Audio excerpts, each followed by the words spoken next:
This episode of Troxel is supported by Confluence, which is now more than a conference. It's also a video podcast where AEC industry software developers take us behind the scenes and share their design and decision-making process to show how they made the tools we all use to design the built environment. It's available on YouTube and Spotify. Follow the link in the show notes and subscribe today. This episode of Troxel is supported by Avail. Avail helps AECO firms better manage, organize, and navigate information faster. Visit getavail.com today.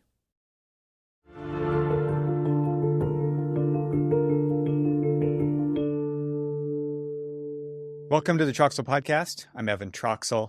I have a little bit of housekeeping to do here before the intro. It's a reminder, this podcast and YouTube show are made possible by sponsorships. And I've got sponsorship slots open right now. If you'd like to get your message out to the Troxel audience and support the show, please visit trxl.co/sponsor to learn more and get in touch. This show is also supported by memberships. To learn more about how you as a listener can directly support what I'm doing here via membership, please visit troxel.co. That's trxl.co. and click on one of the many subscribe buttons on the site. There are a lot of things that I want to be able to do with Troxel, and that can only happen with sponsorships and memberships. All right. In this episode, I welcome the journalist, publisher, and conference director, Martyn Day. You likely know of Martyn through his critical and opinionated writing and publishing at AEC magazine, both in print and online, and as the host of the Next Build and Next Dev conferences. I'll note right here that this episode is part one of our very long, wide-ranging conversation, and I'll also say that this is exactly what I love about podcasting as a long-form type of media. Martyn says in this conversation that he writes long, as do I, and that his thinking is unstructured. And that actually lends itself very well to podcasting. It's one of the only ways that we can actually do that anymore, besides the kind of writing that Martyn actually does at AEC Mag.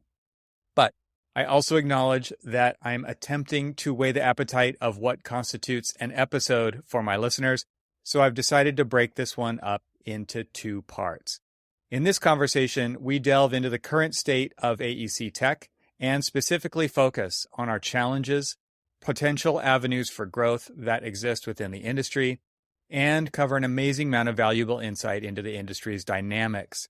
As you might expect to hear from Martyn's global perspective on AEC tech, SolidWorks, CATIA, ArchiCAD, Revit, Navisworks, AutoCAD, Inventor, Rhino and Grasshopper, Onshape, Nemetschek, Snaptrude, Arcol, Adobe Creative Cloud, Serif Affinity, Swap, SketchUp, BricsCAD, MicroStation, Speckle, Building Smart and IFC, IFC.js, OpenUSD, NVIDIA Omniverse, Spaces, now rebranded as CodeDesign, Enscape, Rayon, Figma, Finch 3D, and Hypar were all mentioned during our conversation.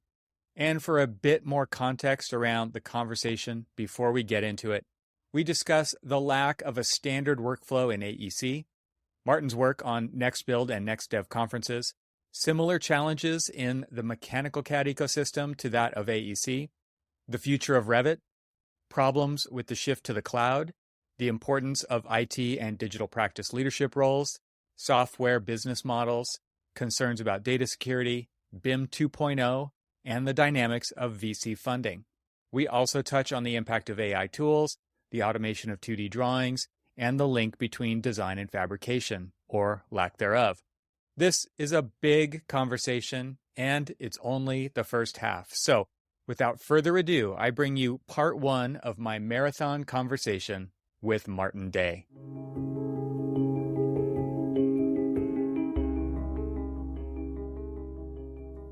Welcome to the podcast. Great to have you. Thank you. It's been a long time coming. I know you've been very busy. I've been consuming the Next Dev videos that were recently put on demand. I linked to those in some of my newsletters as well to hopefully get other eyeballs on those, which is cool. Yep. A lot of great information in there, and I would love to talk about the conference and like where that came from, but also just kind of takeaways from this most recent one for sure. But Yeah. Talk about your role, what you're doing, and then let's talk about your research project that you embarked on a few years ago, because I can definitely speak to that as well. So I've been writing about computer-aided design, BIM, since I was 22, I think. So we're getting on for 30 plus years. When I started, my father was an engineer, and he told me I was going to be an engineer. So I went, okay. I was pretty good at maths, and I was interested in science. So that wasn't a bad idea. But when I went to university, all my friends turned out to be architects, and I loved what they were doing. And because they couldn't use CAD, I used to model their designs, help model their designs in AutoCAD at the time, and get involved on that side. So I was kind of part in their projects.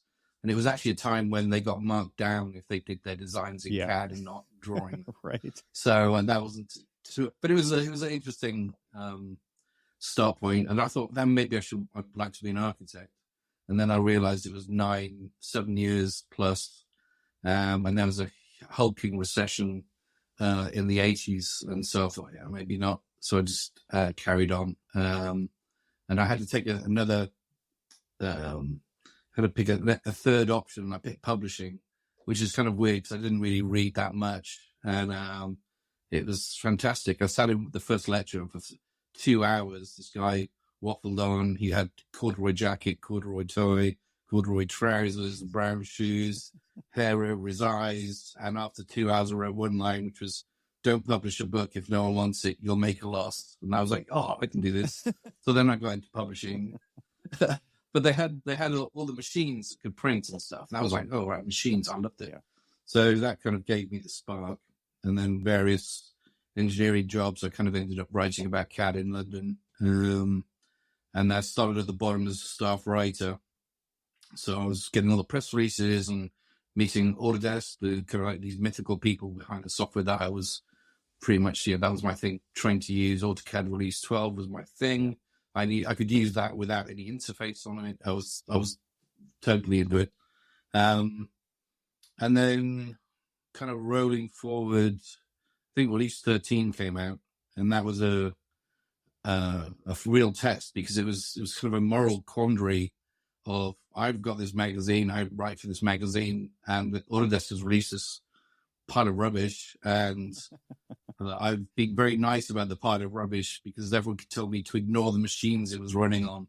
They were saying, "Oh, yeah, it's on a 486 with 16 gigs of RAM," which at the time was like the 50 megabytes. It's like 15 grand worth of computer. Right.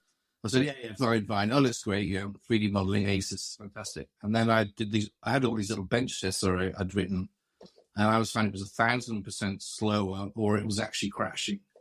And I was like, And I sent it into Autodesk in the UK and said, "Look, this is what I'm finding. This is really bad." And they said, "We guarantee that all the things that you're finding will be fixed." I rang a friend of mine and I said, this is pretty bad. These aren't going to be fixed, are they?" And they went, "No." And so luckily my publisher said, "Yeah, write what you want." So I did 10 pages, something stupid on how bad this was. And then that just set off a bomb. It was pretty epic. And so suddenly I was at the real end of journalism, which I'd never really set out to do, which is kind of like get involved. So I kind of feel that that was pretty much setting out my personality in terms of I like to be honest, and I like to write about things that I care about. If I'm passionate about them and then they disappoint, then I'm going to say I'm disappointed. Yeah. If you've made some errors, or if there's something that makes me scratch my head, I'm going to kind of question it. And then sort of roll forward, and then eventually I left that company. We set up our own magazines. Oh my God, it was 16, 17 years ago, I think. It's been a long time. And so we had a Mechanical CAD magazine, an AEC magazine. Then friends of ours forced us to run a show that we didn't want to do, which became Develop 3D, which is a engineering event. And that kind of grew and grew and grew. And then one year, some other friends of ours from Lenovo said, "Oh, why don't you do an architectural show?" And we had a little conversation. I thought, well, I'd like to do one. And they said, "How about doing it in 10 weeks?" I was like, Next Build was kind of rushed through, but it was a bit of a success. It was a small number of people. And the idea is to try and keep it to the folks I talk to are design IT directors, heads of R&D, the people who are involved in research. And, I don't really go to see many companies that use products out of the box without really doing any extra development or plugging in or creating a tech stack to actually deliver a workflow. I mean, that for me is the most interesting thing is the creativity that in firms that are capable of matching point products to make it end from start to end, and trying to make things work. And then you speak to someone like Zaha's and you kind of think, oh my God, every single project they do, they don't have fixed products. It's down to, okay, this is the team we're assembling, and you seem to be strong on CATIA and you're strong on Rhino and May. So that's it for that project. And these guys over here are strong on Rhino and maybe something else, and they're going to use different products. And that's kind of also an eye-opener, that there isn't one workflow for the industry. Everyone does it differently. Yeah. And so, and then this year we kind of threw Next Dev in, and that was another one which was kind of like 10 weeks before. I was even ahhing about it, and we hit the previous year. We had Michael Marks from ex-Katera, one of the founders of Katera, come over and talk. And at this point, he's a investor. He's someone who's interested, but isn't necessarily. He's more interested as an investor. And so we got this kind of like, so you and I might be Mr. He's billionaire Michael Marks. Okay. He's not, and it was just interesting to watch people come up and approach him. People come out to say, "Can you put a good word in?" And, we need some, I've met him twice. I have no say, but I got to know him quite well.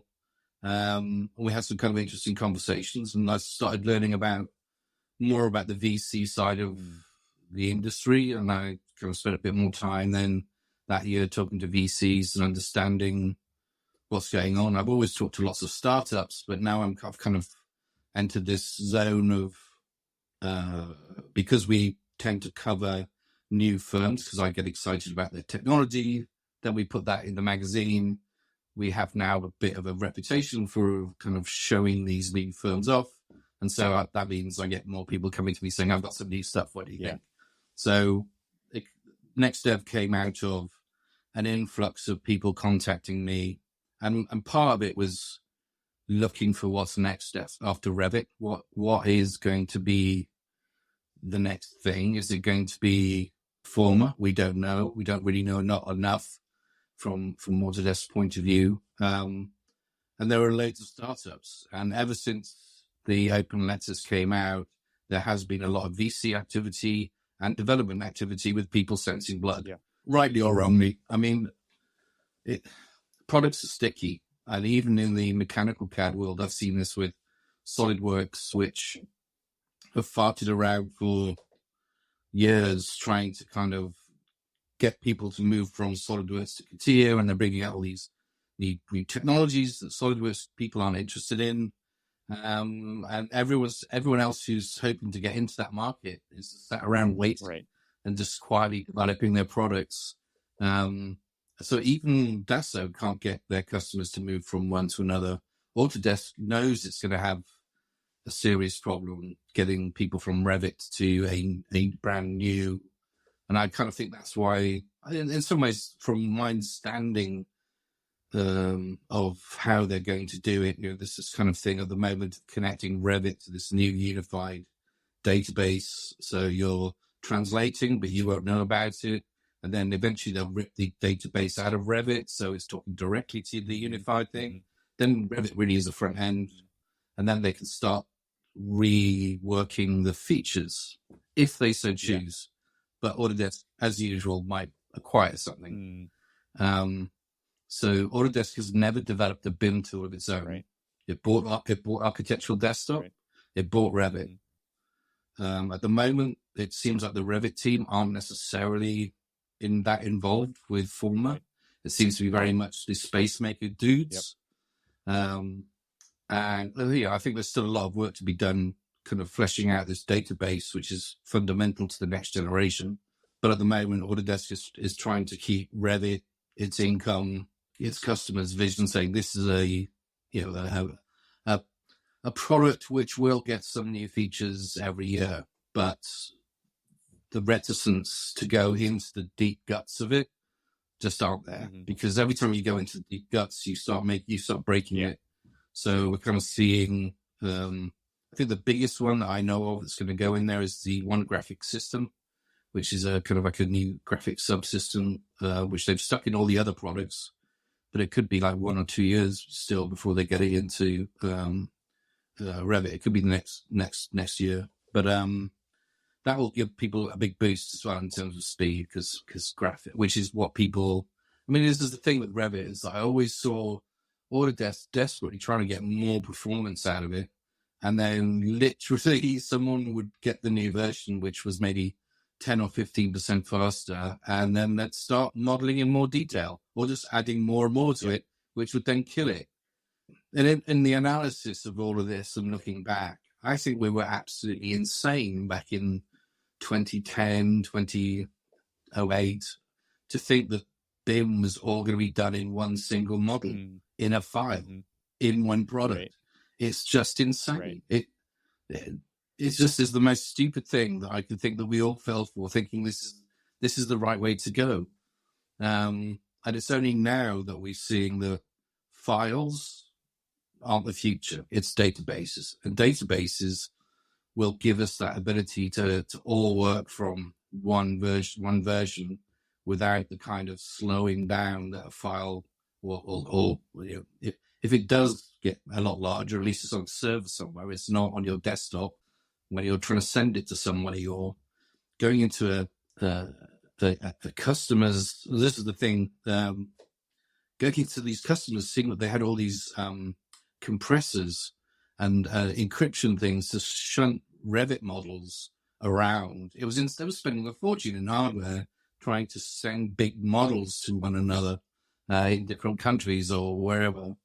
And then we had COVID, and the greatest thing that COVID ever did for the industry was it reminded everybody that there's a different way of working, and this stuff's been developed for ages. It just, you didn't feel comfortable maybe using it. Have to, and it saved a lot. It saved a lot of people's backsides, and it also created some interesting hardware conundrums. In the UK, you couldn't buy a workstation laptop for love nor money come May of the first lockdown. So that's kind of where we're at in terms of AEC magazine. We tend to not bother with the mundane. We tend to try and look at things that are actually moving forward, things that are going to make improvements. So I do these little projects. I was explaining to you before that in the summers, I like to I always write big. I don't write small.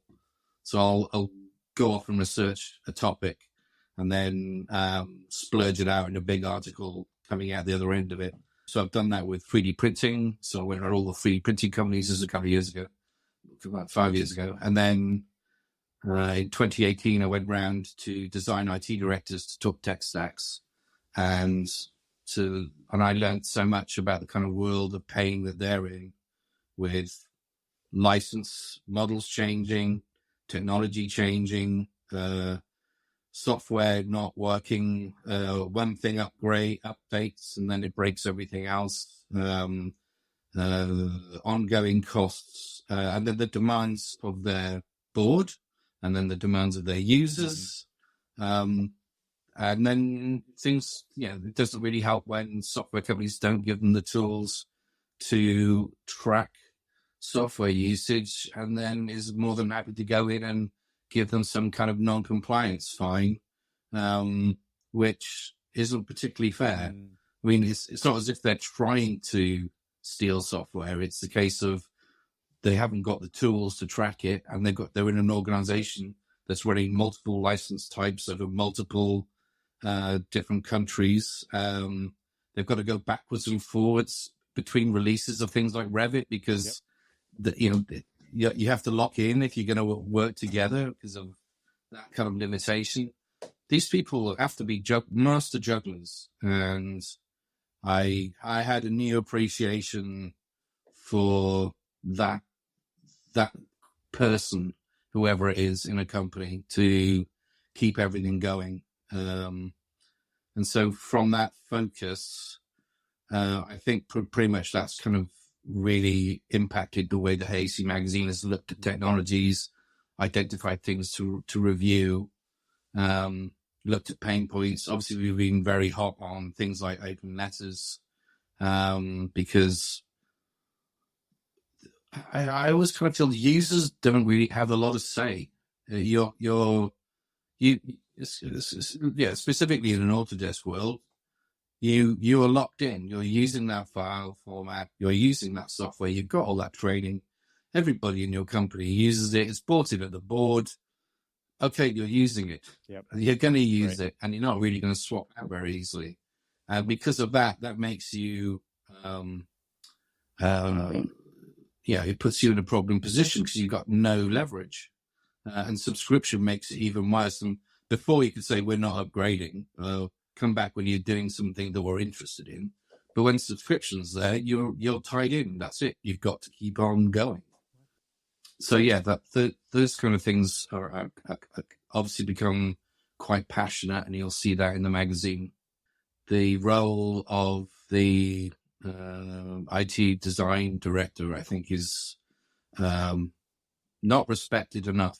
I've kind of been hanging out with these guys now for quite a while, and the thing that's great about since the open letters and since the thing is with the open letters and then next build and then now next dev is these guys are meeting if they didn't know each other, now meeting each other.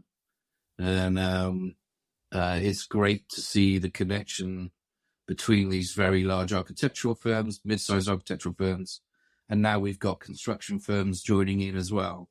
So if the industry can work together more, not on the federated way that they do it, but just discussing the day-to-day issues that they all might have with a vendor, or they all might have with a piece of software, or that they're all actively discussing who's being offered sweetheart deals at the moment, because sweetheart deals sound great, but they are a ball and chain for some time in the future. So they're all trying to be made aware of trying to avoid some of the slippery slopes. This episode is made possible with support from Avail. What's one of the most painful aspects of working in Revit today?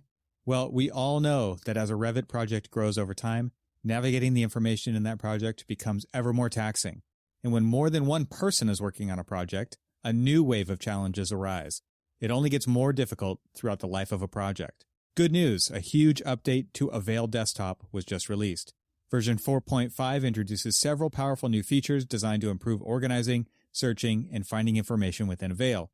New features include channel groups, application mappings, and scope searches. But that's not all. Let's talk about the all-new Project Navigator, a powerful new feature in Avail for Revit 5.1 that extends Revit's native project browser to help navigate the dense information you're forced to endure as your projects grow. For the first time, Avail will connect your active project to your standard library with one unified search box. With Project Navigator, you can easily switch between active projects, see recently viewed Revit elements, search across all Revit project elements, yes, all of them, conveniently search Avail with one click, filter by all the different element types, navigate to sheets and views, legends and schedules, view individual elements contained on sheets and navigate to them, view family types, and more importantly, actually drag and drop them right into your project, view instances of each family type currently being used in the model, and more. To read all about the new features and see a video of them in action, visit getavail.com. There you'll find a features pull-down menu, and you can look at all of the different features, including the new Project Navigator. Once again, that's getavail.com, and look in the bar across the top for that features pull-down menu. Thank you to Avail for supporting this episode of Troxel. It's interesting to me how you, like, looking back, you can piece together you were talking to VC people, you're talking to the developers, and then you've kind of put that together so that everybody is in the same room having these conversations at the conference. And I mean, those were some of the most interesting points from the videos that I was able to watch about the conference, was when you have somebody in an investment firm and they're talking about what they're watching in the industry and how they're watching growth happen, because they're purely interested in this from a financial standpoint, but they're talking about it out loud to the people who actually use the software and the people who are developing the software, and kind of painting the picture of what they're up against, right? Because we do have these incumbents in the industry who they hold so much of the market share, the lion's share of the market share. And they're basically saying, like, they're still acquiring users. They're still growing. There's even with the dearth of development that's going on.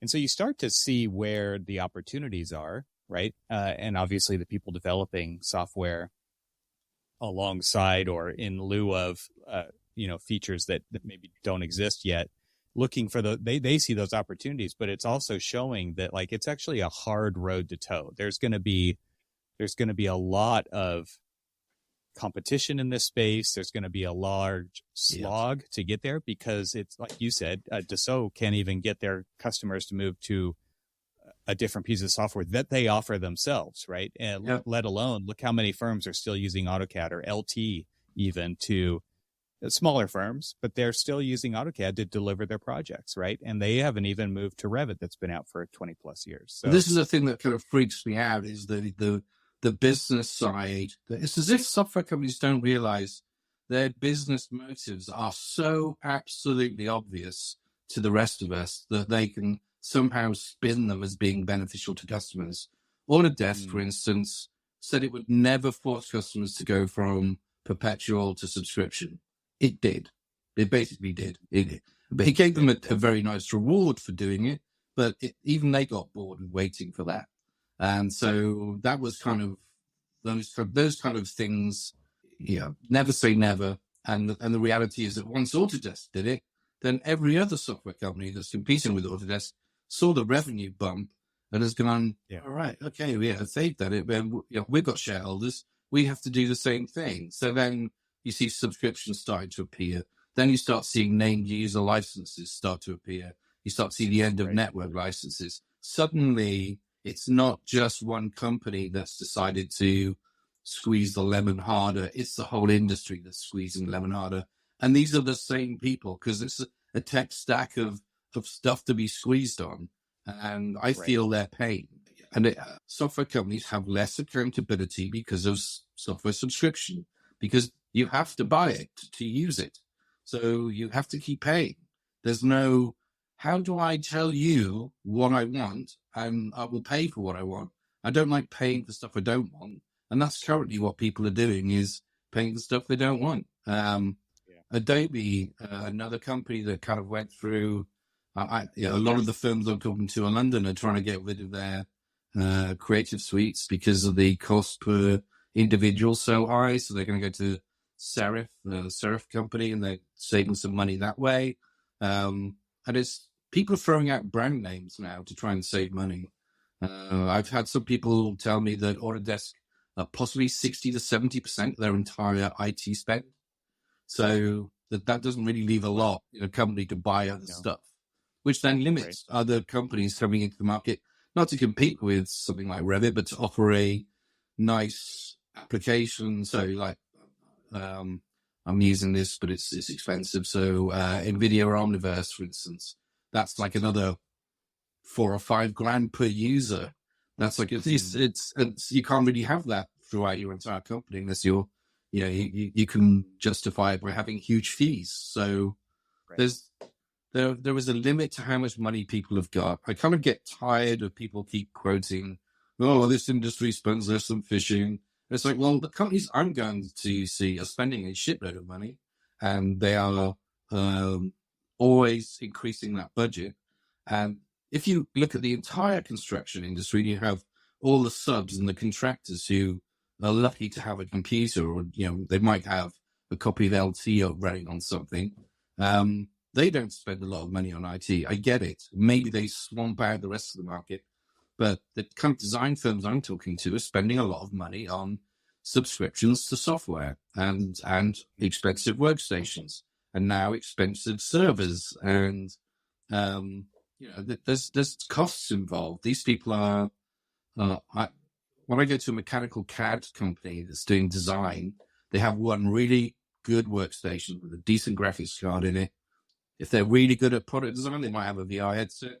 Maybe it's a $10,000 one, but they don't really have this other plethora of other software applications that they use, which is what happens in design, Yeah. And I always try and explain to people the differences that in the user case is a triangle. The bottom end of the triangle is people who make rectangles, and they are the average building. And then the people in the top 25% of that pyramid all start their projects in Rhino Grasshopper. They care about the geometry more than they care about anything else.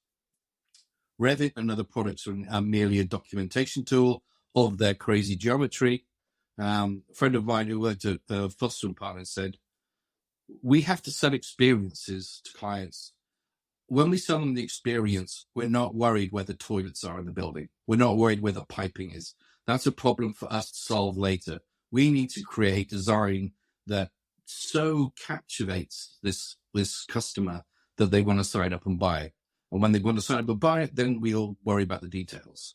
But it's geometry first. Right. And so I kind of split the market into geometry first architects and then people who make rectangles. And so I'm guessing I'm kind of specifically aiming at that top 25%, or the aspirational firms that want to move into that kind of, want to compete. And they might have a lot of Rhino, or wish for Rhino geometry, Rhino, Grasshopper geometry. So what I started off doing was trying to say, well, what is going to be if I talked to a lot of these guys and I said, look, if you're really fed up with Revit, then there's ArchiCAD. At least they've redeveloping the underside of it, the architecture of it over time. It does multi-threaded processes.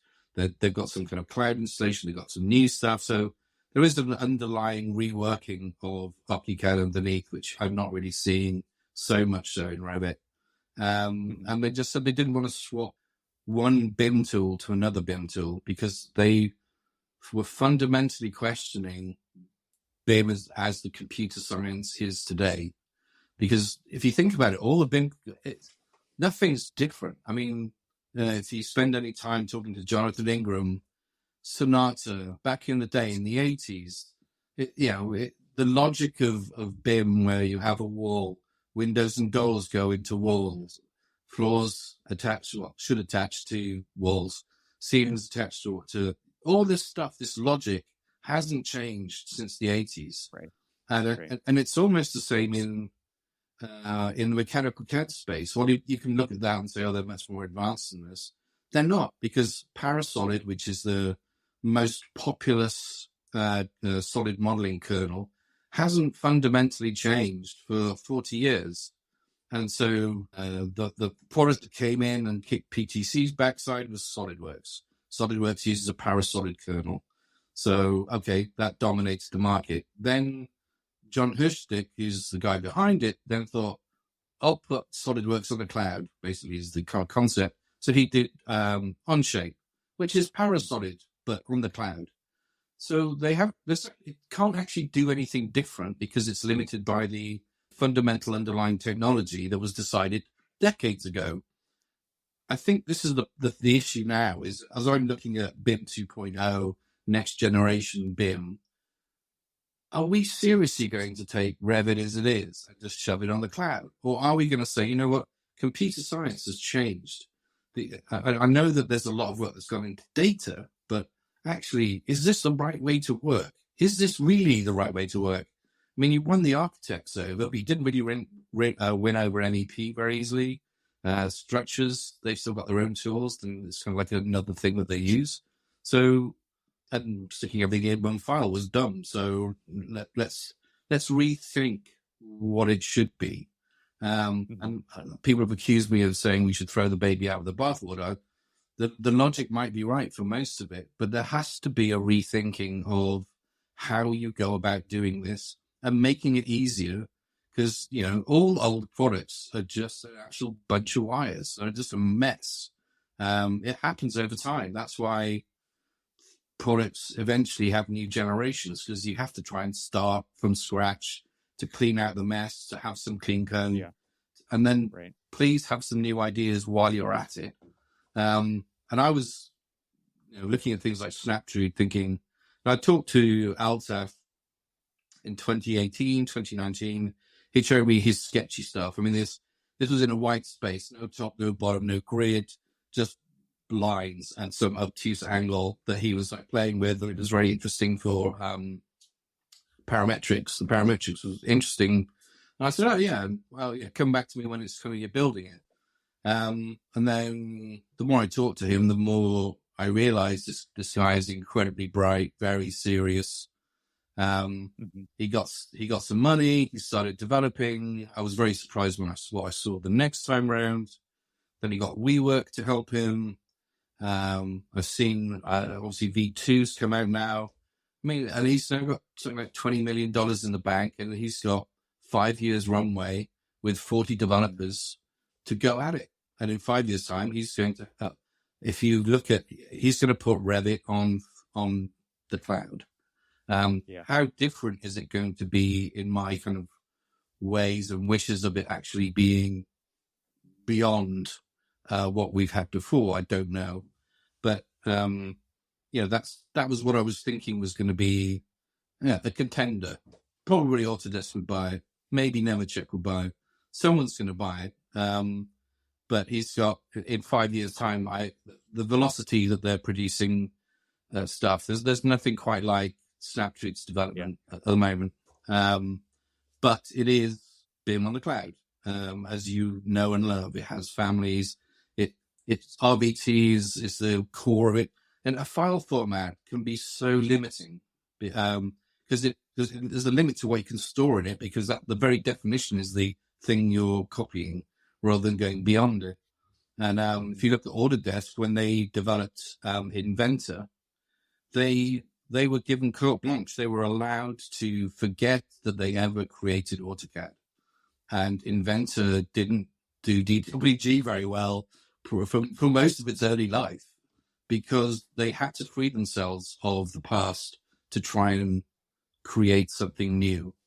So I'm hoping that we're going to see some new stuff from other developers. And then I kind of saw the swap stuff, which kind of blew my mind. Suddenly I've gone from, this kind of cloud stuff's kind of interesting, to, oh my God, AI is going to decimate documentation as a workflow. And it might actually also impact some very basic modeling detailing. And at that point, then I had to completely re-scramble my brain as to thinking what the future of this industry is going to be, because I honestly believe that even though BIM tools should have automatic 2D drafting, that was the thing they were sold on, people don't like the automatic output. And so they stick it in AutoCAD and they break it. I think that AI, with the stuff I've seen lately, you're going to be able to upload a model from anything and it will produce 2D drawings of all floors, of all your elements. And there might be some bits you don't like. There might be some bits that you can retrain it so it'll do it the way you want it. But I just don't see the future architects spending a whole load of time and money in developing drawings in the next 5 to 10 years. I hope so. It's going to be amazing. That's not what we should be competing on. We shouldn't be competing on that. I firmly believe that's not our best value. It is what we all do. And we obviously compete on it in a capitalism sense, but it isn't where our value and our time should really be spent. And it is an enormous time suck. I mean, it's like you said, as soon as the computer got faster, we just drew more detail and we filled the computer back up again. And that isn't, it was interesting to think 10 years ago or let's say 2008, your timeline when Revit, was really starting to gain a foothold, Mm-hmm. when firms were actually switching from AutoCAD to doing Yep. their projects in Revit.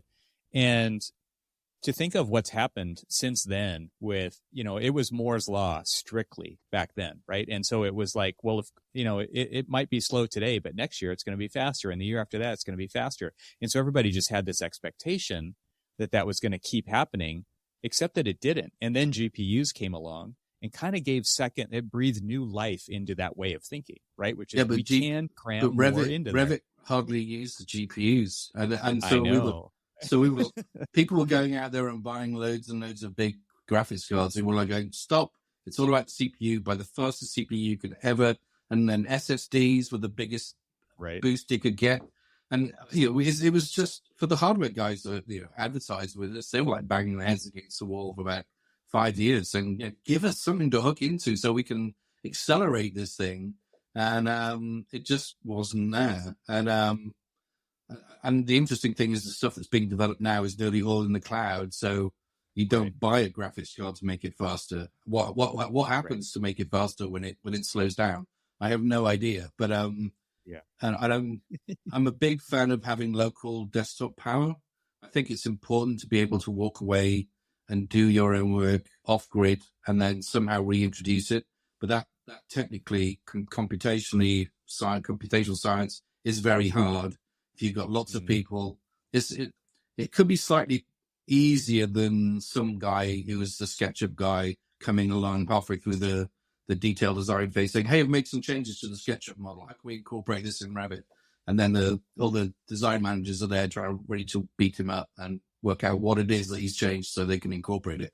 So, I'm just looking forward to the end of some of these historic pain points that we're at. I think people are fed up of doing it. They just do it. But I do worry about the job situation because how many people are employed in producing drawings? Just producing drawings as opposed to doing the design. I think that whatever anyone says, once you have automated drawings, reliable automated drawings, then you're going to see a dynamic change in firm structure, payment structures, and you might have more people, get to be an architect, which would be fantastic. There is a shortage of people coming into the industry.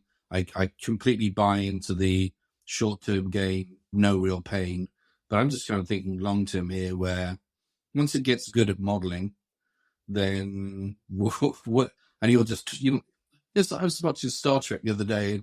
I used to take it for granted that they were talking to the computer all the time. And that is actually here now. People can talk to their computers and you can get stuff done. But obviously, it's not fully cognizant of what we're actually trying to do. But this is coming. Your input to the computer is going to be speaking, input with a mouse or whatever still.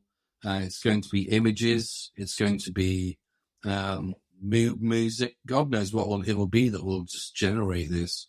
So I kind of feel that there's a change in so many different, the interface of the computer. The computer itself, is it on your desktop or is it in the cloud? Is it a GPU? Is it a CPU? I mean, these are all, are you just seeing a screen that's a computer somewhere, 1,000 miles away? All these things are changing. And then there's the software, which the laziest thing is what's happening in the MCAD space is a lot of people have taken their code and they've just shoved it on a cloud instance. And that's what you get. So they're still running the old code, but it's running, it hasn't been optimized necessarily for the cloud. I think with Autodesk and Forma, we obviously know they are starting from scratch and they're actually not going to throw the old code up. They have definitely bigger plans for it. And for people like Nemetschek, it's a concern because nearly all of their software is desktop based. The stuff they're doing to ArchiCAD is interesting, where you can choose, you can run some of the processing on the cloud, or you can run it locally. And I'm fascinated to learn a little bit more about their flexible architecture, because that's what I'd want. I'd want to be able to choose, because you're still paying money to run it on a fast someone else's computer as opposed to your own. Right.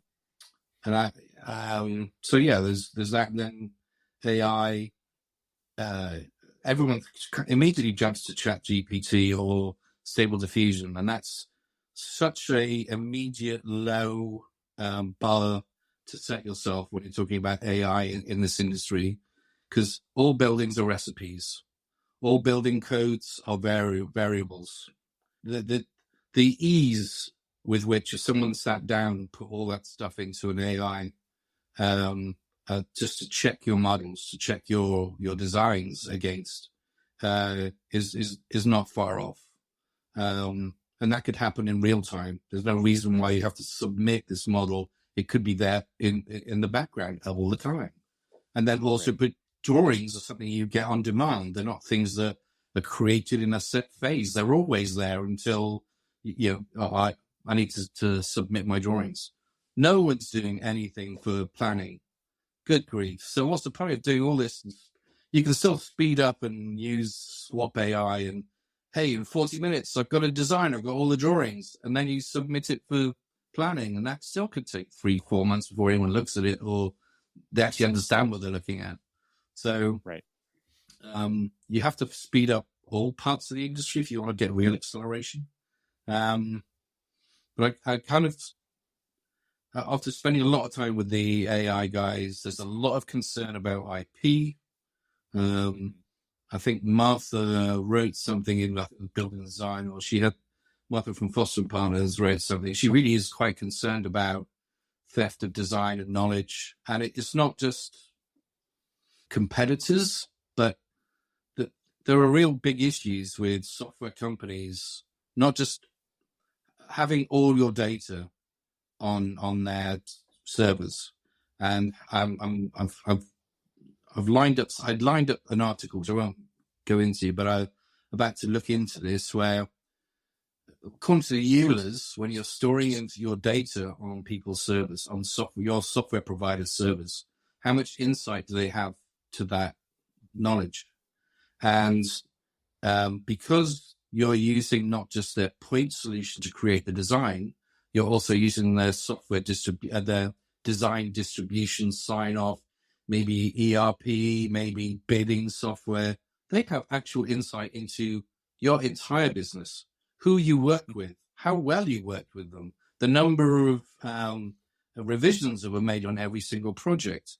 They know the design information. It's a incredibly powerful place to be. And the question is, can these people be trusted to keep their fingers not just off your designs, but off your network, your private network? And I think that's a concern. I do think they obviously want to run AI to train, to be better, to help people. And there's a limit, but I feel there should be a limit to what that is. And I get a feeling from a lot of these larger practices, they don't really want their design data on a large software developer's private or public cloud solution, because they just don't quite know what's going to happen to their information. And would you be happy to know that your competitor, your software is being, your process is being shared with your competitor, or your design now? Yeah. So there's issues. And you saw recently, like Zoom changed their EULA there and talked about using anything in those meetings to train AI. Then they walked it back. It was probably a little bit too late for many of their customers at that point. But then we've seen the same thing with Adobe. I've seen people posting, here's how you go in and tell it to opt out of training because you're opted in by default for Firefly and generative. That should be made illegal. It should be off by default. I've got a friend who's an MIT graduate who teaches high school kids that kind of like that last year of maths, private schooling, all on Zoom. And he just went, I'm gone. There is no way on earth they're having access to my tutorials, and it's my IP. I think we're having maybe a silly moment where we think we can do this. And in Europe, I think there'll be laws against it. I'm pretty sure they're quite hot on that. I mean, I know that they're looking into this whole issue, having software vendors having such a huge insight into business processes, as opposed to you going to a company saying, analyze my business processes to improve my company. No, it's like, we're keeping a tab on everyone. If you've got such a powerful position in the software tools market, then there is reason to be concerned. Sure. So I'd like everyone to sort of think about their cloud services a little bit more than they do at the moment. And this is the other problem at the moment that I'm seeing, is sweetheart deals where it's easy in, low cost in, but it's going to be ratcheted up. And once you're in there, it's going to be really hard to get out. Not saying the services that you get aren't bad, but they know it's kind of like a drug. Right. And nobody should really be getting a sweetheart deal. It should be, this is the cost. This is absolutely the cost, and you need to know about it. Not have it sneak up behind you and wallop either not you, but your replacement as a design IT director in 3 or 4 years' time. This episode is made possible with support from Confluence. If you've been listening to the Troxel podcast, you've heard of our next sponsor for this episode, Confluence. But we have something new to announce. Confluence is now more than invite-only live events. It's now also a podcast. And it's very cool, if I do say so myself, because it's a joint collaboration between me here at Troxel and Randall Stevens of Avail, who is the creator of Confluence, as well as having been on this podcast a couple of times talking about the AEC tech industry that we all love. So who's the show for? Well, have you ever written software? Or wondered why the software you use works the way it does? Or want to find out how the people who make the software in our industry do their work? Then this is the show for you. I like to describe the Confluence podcast as the director's commentary track for AEC industry software, because in each episode, we go behind the scenes of AEC software development and talk directly with the developer to dissect a feature and their workflows and get an inside view of how and why they made the decisions they did while creating the software you use. Randall describes it as the AEC industry software version of the How I Built This podcast, which we are both huge fans of. Confluence is a visual show in which our guests show their work. We think you're really going to like it, and we already have a few episodes out for you to watch. You can find it on YouTube and Spotify right now. Just search for Confluence Podcast on those platforms, or click the direct links I've put in the show notes for this episode. Go check it out, and please subscribe. No, really, just go check it out and subscribe right now. This episode will still be here when you get back. My thanks to Confluence for supporting this episode of the Troxel Podcast. Well, you've talked about kind of the next wave, and I want to, maybe we can shift into the next dev and next build conference and kind of the convergence of enough energy that you have coined the BIM 2.0 term, not on your own, but you're using that to kind of talk about the next wave. And one of the big pieces of that is this data framework, this kind of standards body that's come together with European firms. And then I think Greg is brought it to the LFRT as well, and in the US, and kind of talking about setting up a data framework that serves AEC kind of in a similar analogy of the way that USD and these large companies have gotten together on the visual effects and the gaming side to kind of make these definitions at an industry level that then software providers deliver on, right? And that's kind of the idea here, is like, here's a wish list, and it's not like specific tools, it's data framework, it's how do we get data through the entire pipeline. I'd love it if you could just kind of get into Aaron's talk and how that all came together. And then, because there is also this other stuff that's actually people producing apps that maybe started before this framework came out. And there's a bit of a mismatch there already, even though it's like early days for a lot of them, right? And so it's It's tough complicated. position. It definitely is. It's really complicated. Yeah.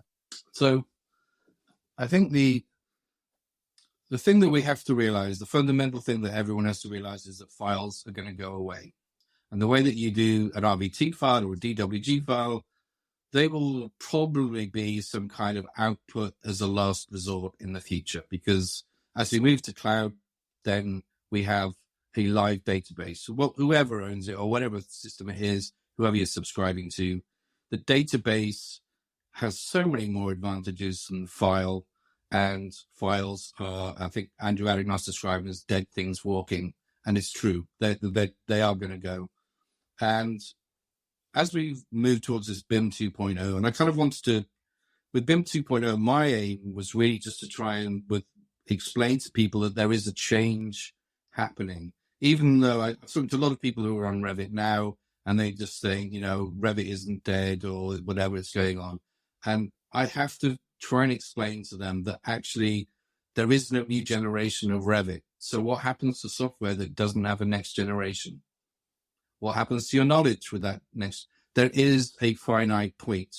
It might not be now. It might not be 5 years. It could be 10 years away. But at some point, Autodesk is going to get bored with trying to support 50 users who don't want to move, or whatever the number is they decide.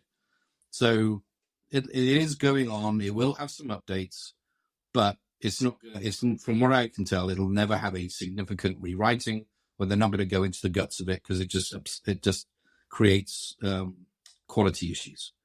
So if we're going to have BIM 2.0, if we're going to move, then this is the kind of thing that happened with the Open Letter group. The first part of this was the Open Letter group getting very fed up, asking Autodesk for features, and then combing through the future feature lists that they'd planned, and not really seeing much of what they'd asked for.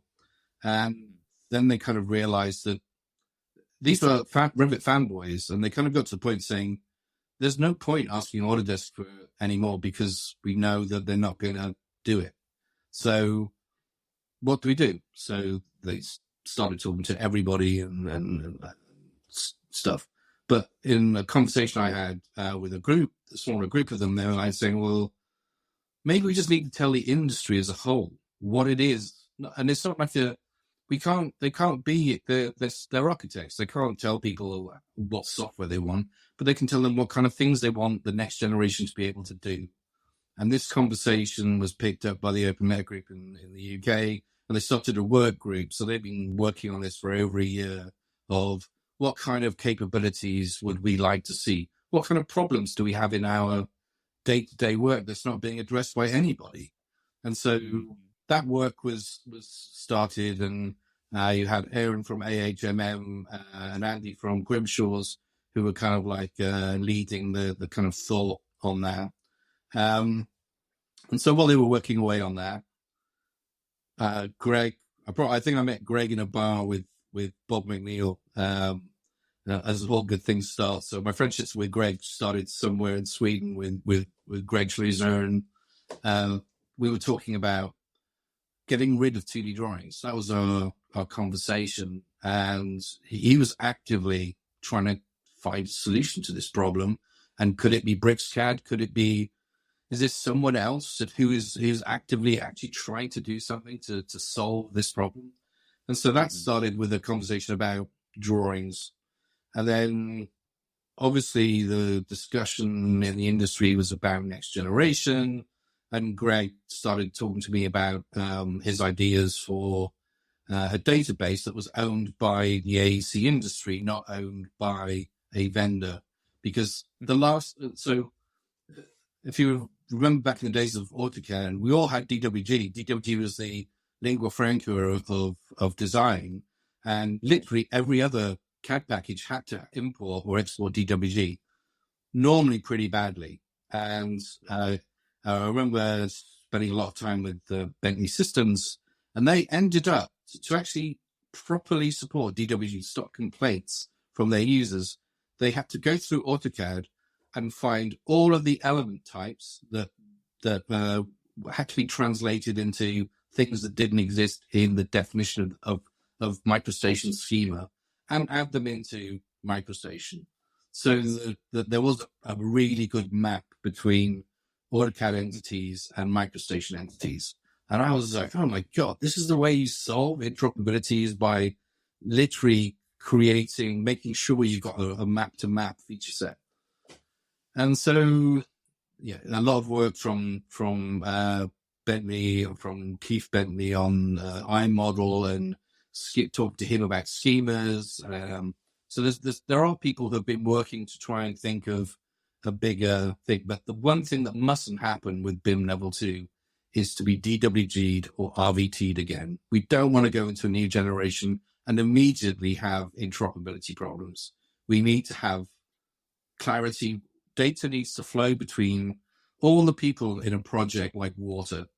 It shouldn't, I go see companies that have professional data wranglers. They sit there and their job is to, Ted wants this in DGN, and these guys want an RVT file, and these guys want an IFC, but they only want the kind of the fire doors. So he's there, and he's like trying to shuffle out this stuff. This happens in so many companies because they're playing, Tower of Babel. So the discussion with Greg, and his idea was to try and create a open format that uses open standards, that isn't owned by anybody, that can sit in the cloud and be a reservoir or a data lake for project information. And not to be something where you just fire and forget, but the information that you create is information that you still own in the data lake. But the idea would be, a lot of this comes from maybe Speckle and also IFC.js and this kind of stuff, where you have these little server codes running on every single machine. You atomize your model to every single element, and you're sending individual elements to the data lake. So every time you create a door, the door is then sent up into the data lake. You still have an RVT version of it, but there'll be a data lake version which we formatted maybe in IFC or something else. I don't know. But the idea being that you still create and broadcast the things you create, but it doesn't mean that people can change your designs. So structural engineers and everyone else can actually then subscribe to your components. And so every time when they subscribe, they can import the ISCs of them as individual components. If there are any changes or updates, they get notified. They get that information coming through. And so you end up with this kind of arbitrage, this kind of exchange system where the data lake is live and everybody is still in control of their own data, yet it's shared. So at the moment, you got idiots saying, you got a guy saying, no, I need an IFC of this work package. And then someone just goes, oh yeah, I can do that, IFC out. And then you got the whole, everything. Oh, there you go. That's what you asked for. This is so stupid. We can get past this. So Greg was working on this idea of this kind of data lake. And then within his kind of journey, he's kind of identified, steps within sort of data creation to try and capture the knowledge that went with that data, and to try and also capture the history of that information. So you've got all types of capabilities within it. So rolling forward, now this is kind of where it gets a bit confusing, because people are looking at things like Speckle, and they're saying this is kind of what Speckle does. What? Speckle is predominantly about files. It's predominantly about me connecting you with my files. So it's like a point-to-point plumbing system between things. It's not this kind of communal data lake that just sits there and then has all sorts of knowledge information added to the elements. But the thing that Speckle's great as is it will get you the geometry, the IFC information from A to B. And I know that Greg's had some conversations with Dimitri and Matteo about what it is, but I just don't think that there's there's necessarily an understanding about what Greg is doing and why it's different to what they're doing.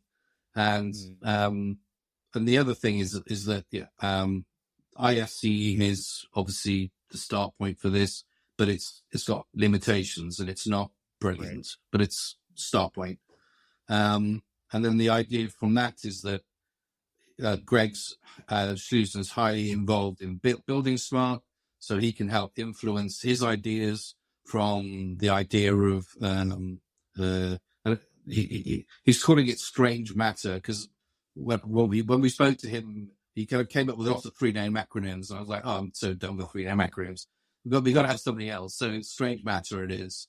And there's this extra level of information that's beyond BIM, it's more practice centric, it's knowledge centric, it's AI, it's whatever's, your secret sources, but you can have, you can share more information than IFC, which is the current limitation.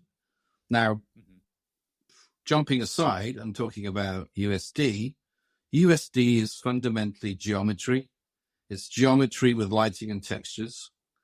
It's not a standard, number one. It's owned by Pixar, so it's not like an international ISO standard. They did open it in terms of publishing it in 2016, but since then they haven't necessarily been too willing in expanding it. The only expansion I've read about was when they took USD and they did a USD Z or an X with Apple for some of their kind of immersive VR X tests. But then you got people like Omniverse and NVIDIA who were scraping the RVT, turning it into USD, scraping some more from the RVT and adding that into the USD, which wasn't standard. It was still a standard USD, and you could open it and you can see the geometry and you can see the textures and you can get the lighting. But the extra stuff, the extra BIM stuff that NVIDIA had scraped and stored wasn't in a open area.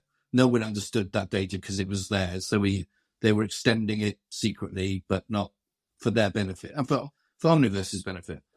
And the idea is that if we are going to expand USD for this industry's benefit, then everyone needs to be on board. And the Alliance for Open USD is predominantly about everybody agreeing what things that could be added into USD from various different, not just architecture, but other areas. What are Pixar willing to allow it to expand to? Because the last thing they want is it to bloat. So there's going to be a subset of other stuff added, and then there might be sort of an AEC variant afterwards. But the idea is to try and drive it to becoming an ISO standard, I believe.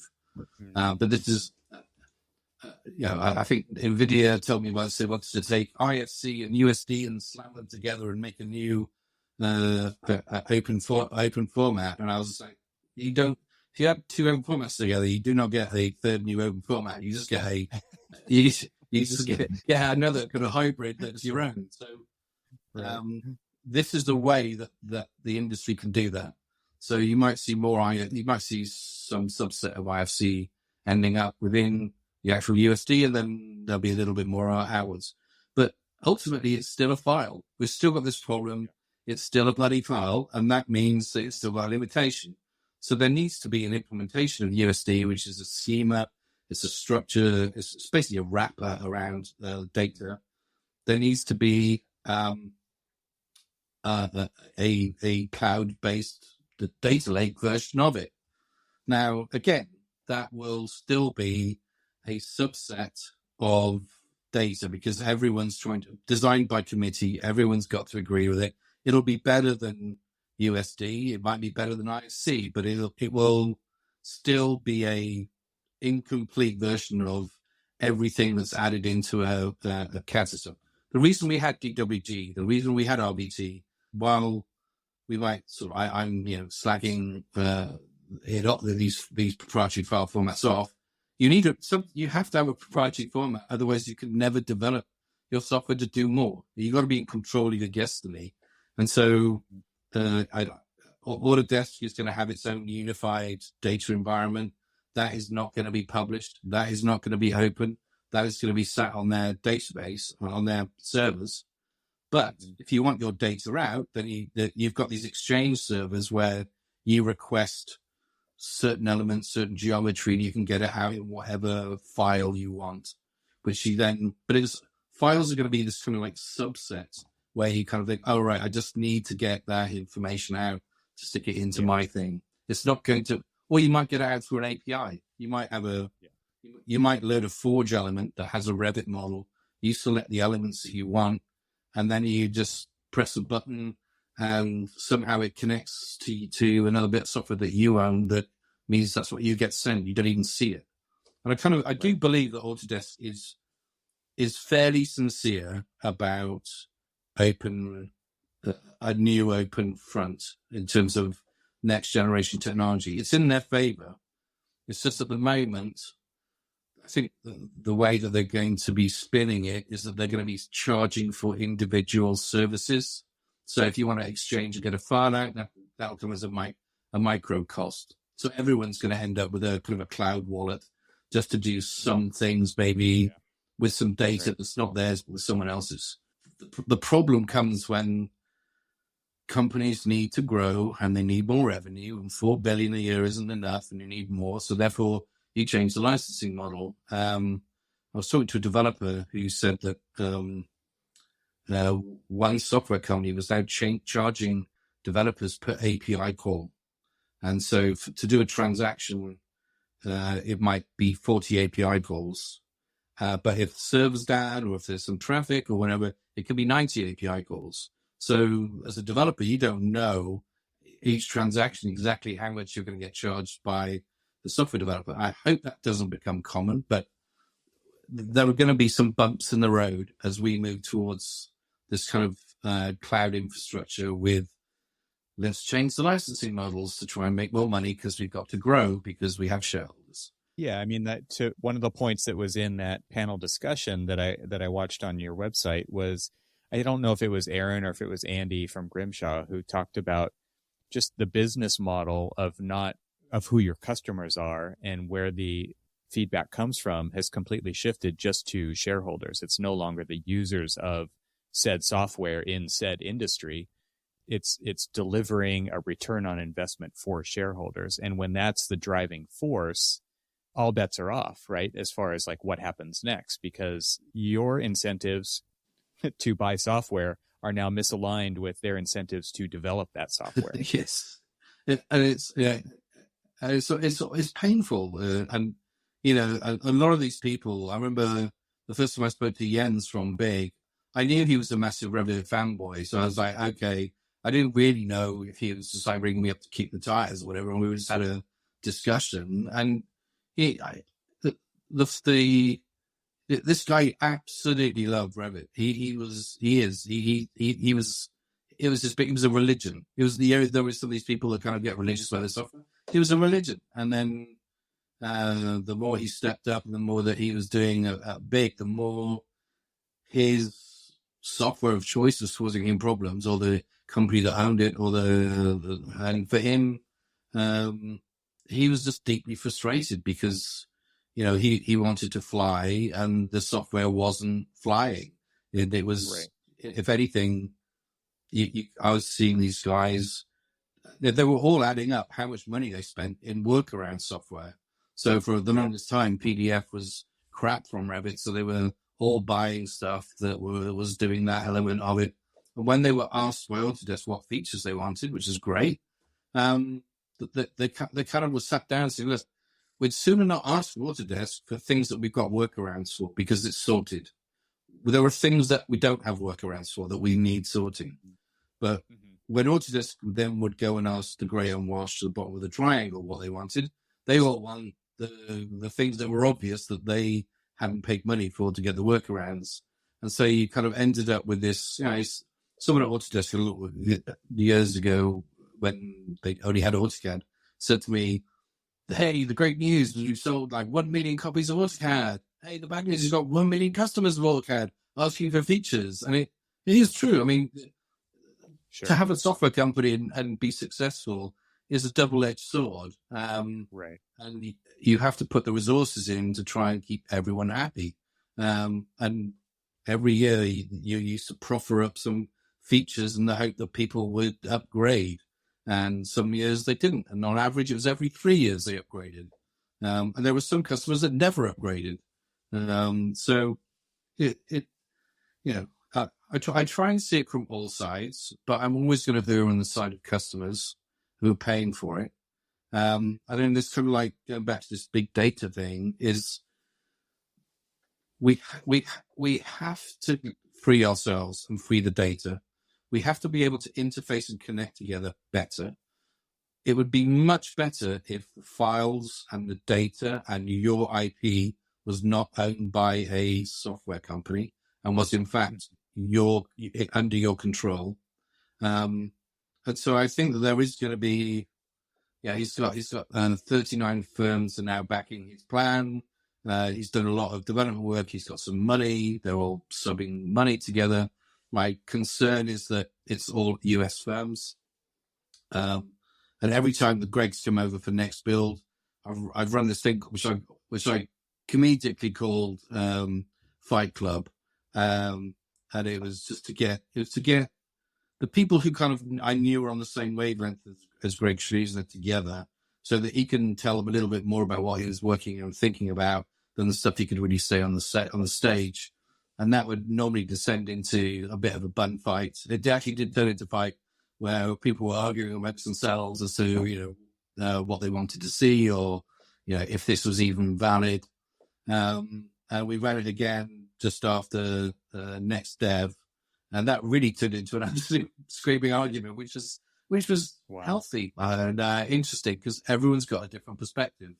But the reality, that's my concern with that kind of a situation as well. And I mean, this is something that I don't think firms.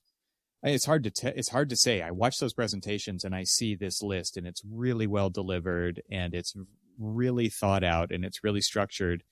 And then there is the reality of developing software. And if the firms are the ones deciding what the software is going to be, who's going to be the decider? I mean, you can't have everybody being the decider. I think that's going to prove to be a very difficult challenge, which is like defining what the features and the way that you build the tools to actually deliver on those features. So on that note, so up to this point, pretty much everyone that Autodesk compared from 25 architects plus some in the UK, some in Australia. That was the first letter. Then very few American firms signed up to that. It was a lot of Dutch people, a lot of South Africans, some Japanese. And then the next letter came out from the Nordics. So that was kind of like, obviously quite a few big companies signed up to that. But while the original letter was being digested by Autodesk, these other signature architects, of about 11 of them, didn't want to sign this letter because they thought it was too full frontal. So they went behind and they started talking to Autodesk kind of secretly around the back saying, look, we didn't do the open letter, talk to us. Well, they got treated exactly the same over the next 3 years. And he's got no benefit out of it whatsoever. And obviously they talk to each other because they're all like, signature architects and stuff. So it was very, very interesting to watch how this transpired. And the thing that all of that discussion about what they need, what they want, was framed in a Revit framework. And once you have that Revit framework, it really limits to you as to what it is that you're going to get and what it is that it's capable of and everything. So by stepping out, I think the open letter group and sitting down, especially Aaron, sat out and started saying, there's no point in writing a spec for a CAD system. There's no spec in saying what Revit needs to be added onto.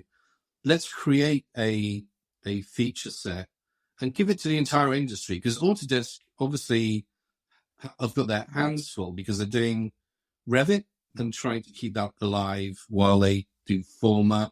And Forma nothing was coming out of Forma at the time. And what we actually did get was really one of the products that was kind of like just been reworked. It's the database underneath it that's the real big work. So let's step back and let's just tell everybody. I mean, these guys had seen Dassault Systems, Nemetschek, Hexagon, Trimble. Anyone who had an interest in maybe trying to get into Revit's shoes was talking to these people who complained to try and find out. Some of them were trying to sell them the software they already had, when really they should have been going in and saying, what is it that you want? And so this feature list benefited from not having the Revit framework around it anymore, because suddenly you start thinking about, it's about like throwing away RVT, throwing away DWG as a software developer. You're unconstrained once more. You don't have to reverse engineer this into something else or into something old. You can start talking about it. And I think I knew Aaron was working on it. And because of my ridiculous timescales, I knew I threw him in the toilet, because he didn't have long. He worked for weeks on that, trying to get the text ready. And then more people wanted to see it. And so it was like distributing it around and getting feedback. And he gave I think it was the best presentation I've ever seen. And I only sat in awe, because it's one thing when someone gives a great presentation. It's another thing when the pauses and the gaps in the way he delivered it also meant something. And I'm just like thinking, Oh my God, he's actually speaking with space. This is incredible. So, he wasn't just reading off the slides. It was it's from the heart. So well communicated, and it was digestible. It was like the vocabulary was totally digestible by everybody in the room, everybody who's watched that. And it came across as written prose. Like there were no mistakes in it. Unbelievable. At all. It was incredible. And the thing is, so since then we've had something like 1,500 people sign up to watch it. And we've got pretty much everyone in Vectorworks. I've got a list of Autodesk is the size of my arm. I've got Graphisoft strategy guys. I've got Dassault Systems. I've also got loads of mergers and acquisitions people watching it as well. It's kind of like, this is a different kind of people who are watching dev. And it's not, the thing that I wanted to do was these design directors know their stuff, and they know what the pain points are. And I just thought, well, I'm fed up of seeing 25 different conceptual design tools come out. And all of them, I didn't even know we had such a big problem with massing. Why are there 25 products that all do roughly the same? It doesn't make any sense. What a waste of money.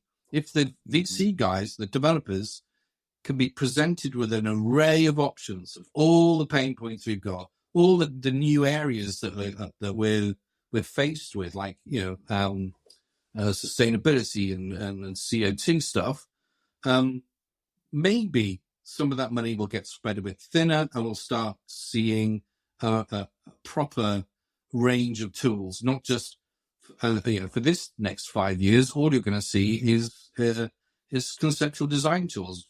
Wow. Oh, here's another one. Here's another one.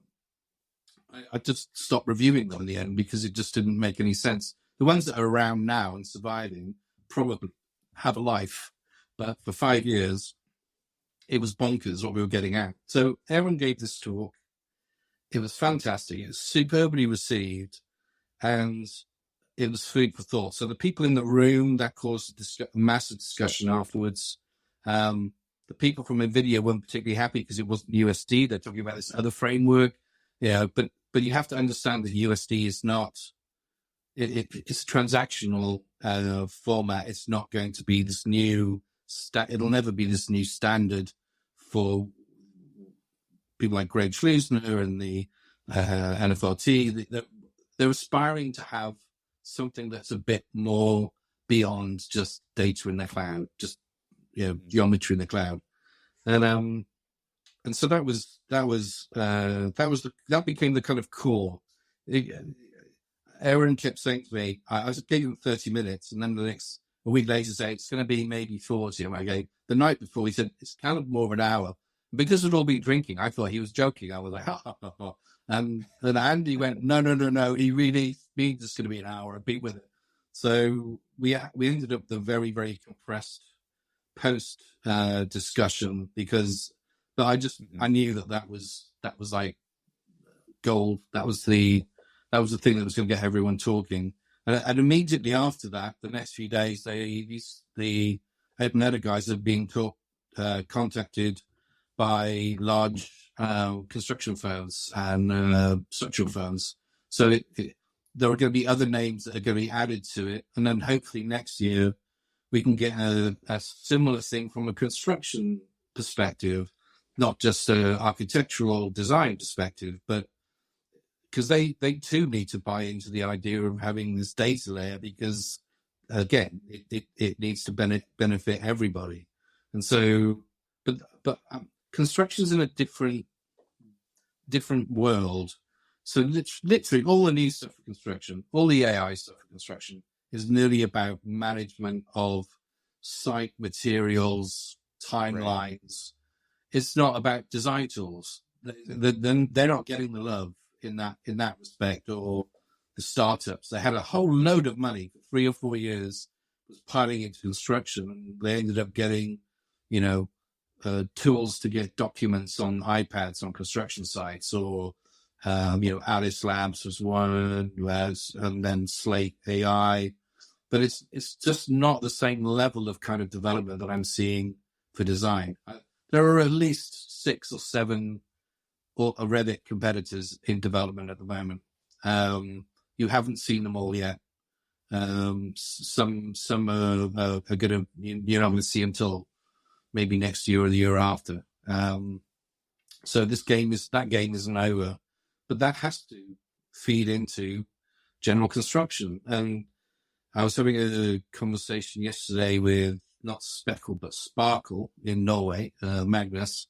And we were just talking about how the other thing that was the whole idea about having a single building model in a single file failed so spectacularly that we ended up with a architectural BIM model, a structural BIM model, an MEP BIM model. We have construction quantities BIM model.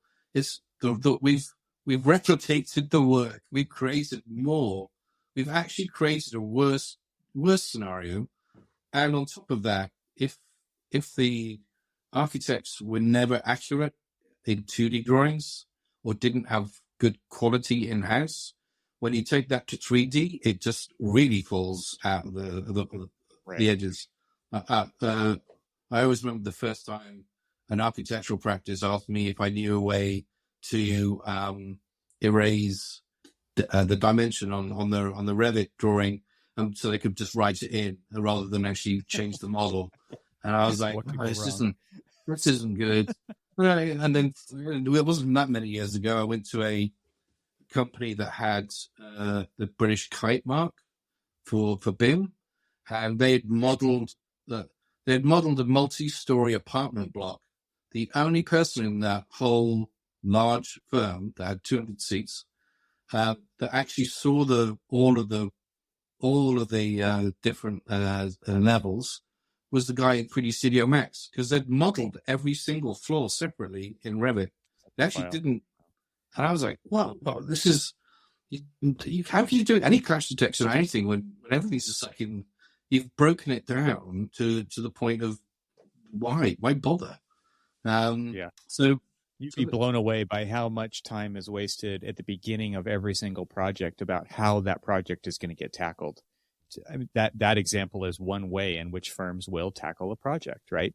Multiple buildings on a campus site, like for a school, multiple floors, core and shell. And this is like a hours long discussion with multiple people every single time. Yep. It's painful. And then they go about it, and then they halfway through, they want to get some more benefit from their data because they feel their data's dark, but they haven't modeled it in a way which gives them any extra insight. It does make me kind of question workflows, how they have workflows. I think when the Open Letter came out, I spoke to Bob McNeil, and I said, well, he just said, I'm fed up of answering the phone to all these large architectural firms that are telling me what they want.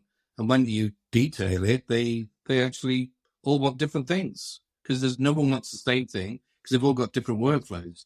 And That's this my concern with 39 firms like putting money into the pot to develop something is who's going to decide, right? Because to that point right there, it's just well, it's I saw Greg, incredibly challenging problem. I saw Greg Schleusner go from "this is the way" HOK to starting to talk to people, and then suddenly he's like going, I can't go around assuming that this is actually the way that everyone works, or that we've got the best way of doing it.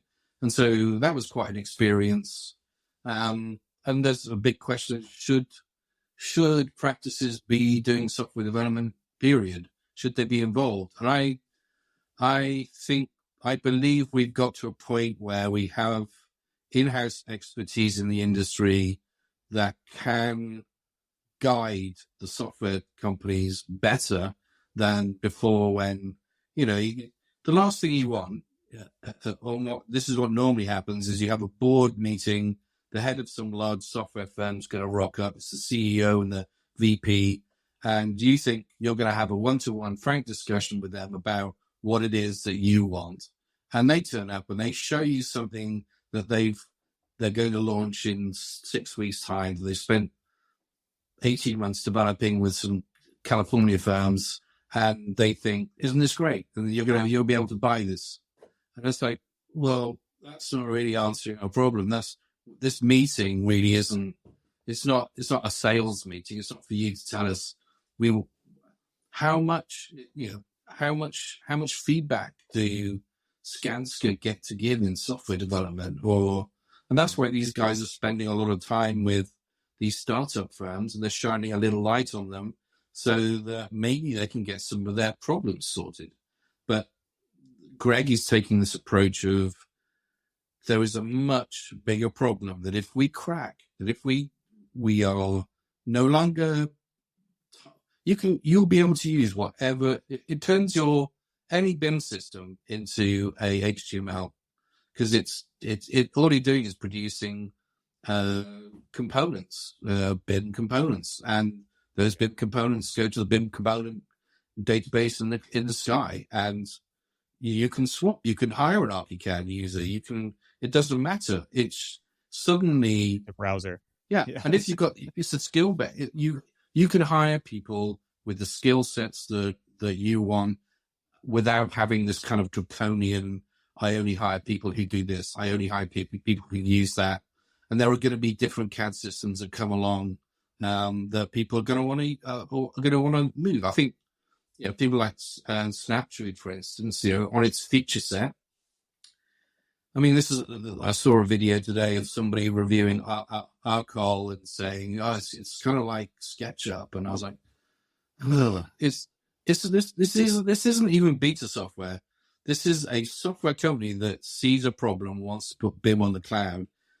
Don't limit your thoughts to it, what it can do now. You have to think about, these are the fundamental basics that have to be built before you go for the higher stuff. And so, you might think about using it for conceptual design tools because it's not deep enough, but this is years of development. Snapshot is at least 5 years of development before it gets to 80% of Revit. The whole capabilities of Revit, if you think of all the years, even though it might have had 5 years of having hardly anything done to it, it's had a hell of a lot of development to do all those edge cases that were when they were in the mode for changing and doing stuff. And I think that is that's something that people don't realize with software development, is what you're seeing now is literally just the base rocks, and these guys are all aiming for the sky. They're all aiming for the stars. Now the question mark is going to be funding, and who's going to get behind them, and they're going to have continual funding to keep going, or are these guys going to get eaten up? And I have to ask everybody that the only way you're going to get different software to play with, to add to your tool sets, is if you give them some time. Play with them, give them your feedback.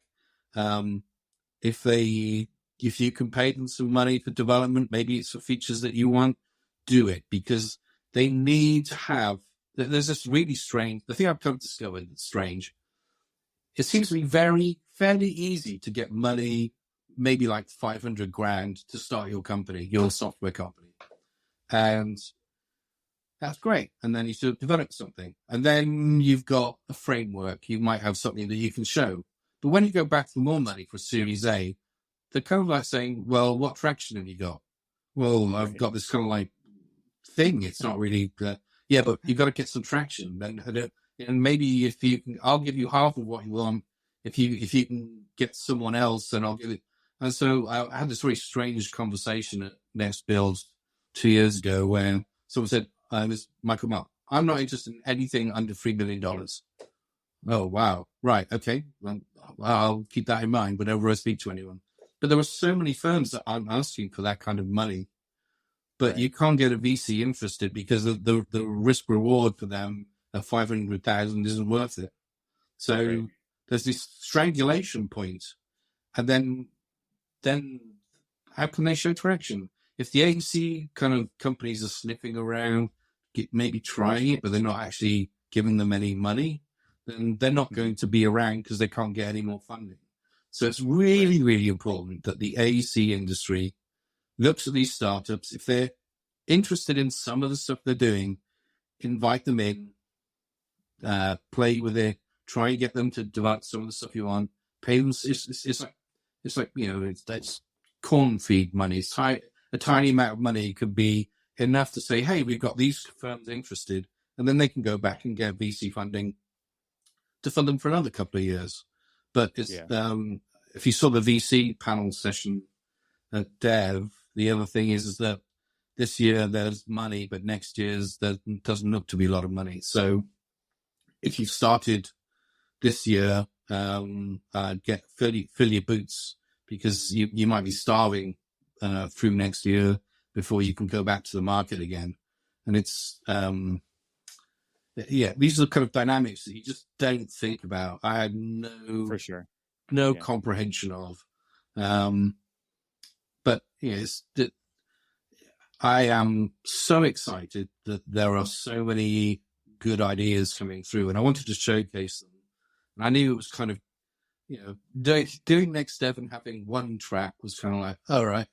And then that became 2 tracks, and all these people loved them. I mean, I didn't have really budget for Next Dev at all. These guys all flew in from wherever around the world to give their 20, 30-minute demos. And I said, look, I don't know if anyone's going to be in the room because now I know what Aaron's going to do, but if I'll video it and then we're going to promote it. And so, this is a good launch point for you. And they all love them. They all did it to however many people were in the room. But it was, mergers and acquisition people are watching the videos. It's possible to go in and see stuff. It does have life after the day, but I didn't realize by having, I think we had about 70 or 80 speakers. There's an order of magnitude larger than normal. So I was like juggling, but we had 9 people on a panel, which was incredibly crazy. It was, but they were all fantastic people. They all got to have a say, not necessarily as in depth as perhaps with the AI stuff, but we've learned some lessons. Next year will be a little bit different. And 40 minutes isn't long enough to discuss some of these topics because, I could have done a whole morning with Aaron and then the architects discussing issues. And it's very important that the people in the audience get to ask their questions. So it becomes, I don't want just talking heads. I want the audience to also have their point of view shared. And then we went all day. We went through down different little kind of alleyways all day through different people saying things. And there's a lot of people who've been around for a long time who just don't believe that change is coming. Hopefully, changey stuff is. So we had quite a bit of that. And British people are quite well known for it. But the other thing that happened is pretty much like the back end of my LinkedIn. So I've got people contacting, do you know this guy? Can you put me in touch with this guy? I was like, okay. And then all those people were in a space for 2 days. So I could say, you need to speak to that guy, you need to speak to that guy, and it could happen.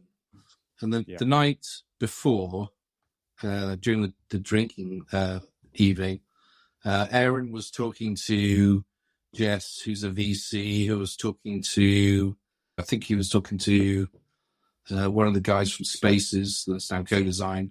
And Aaron just said, where on earth can you find in a bar an architect talking to a VC and a software developer about licensing models?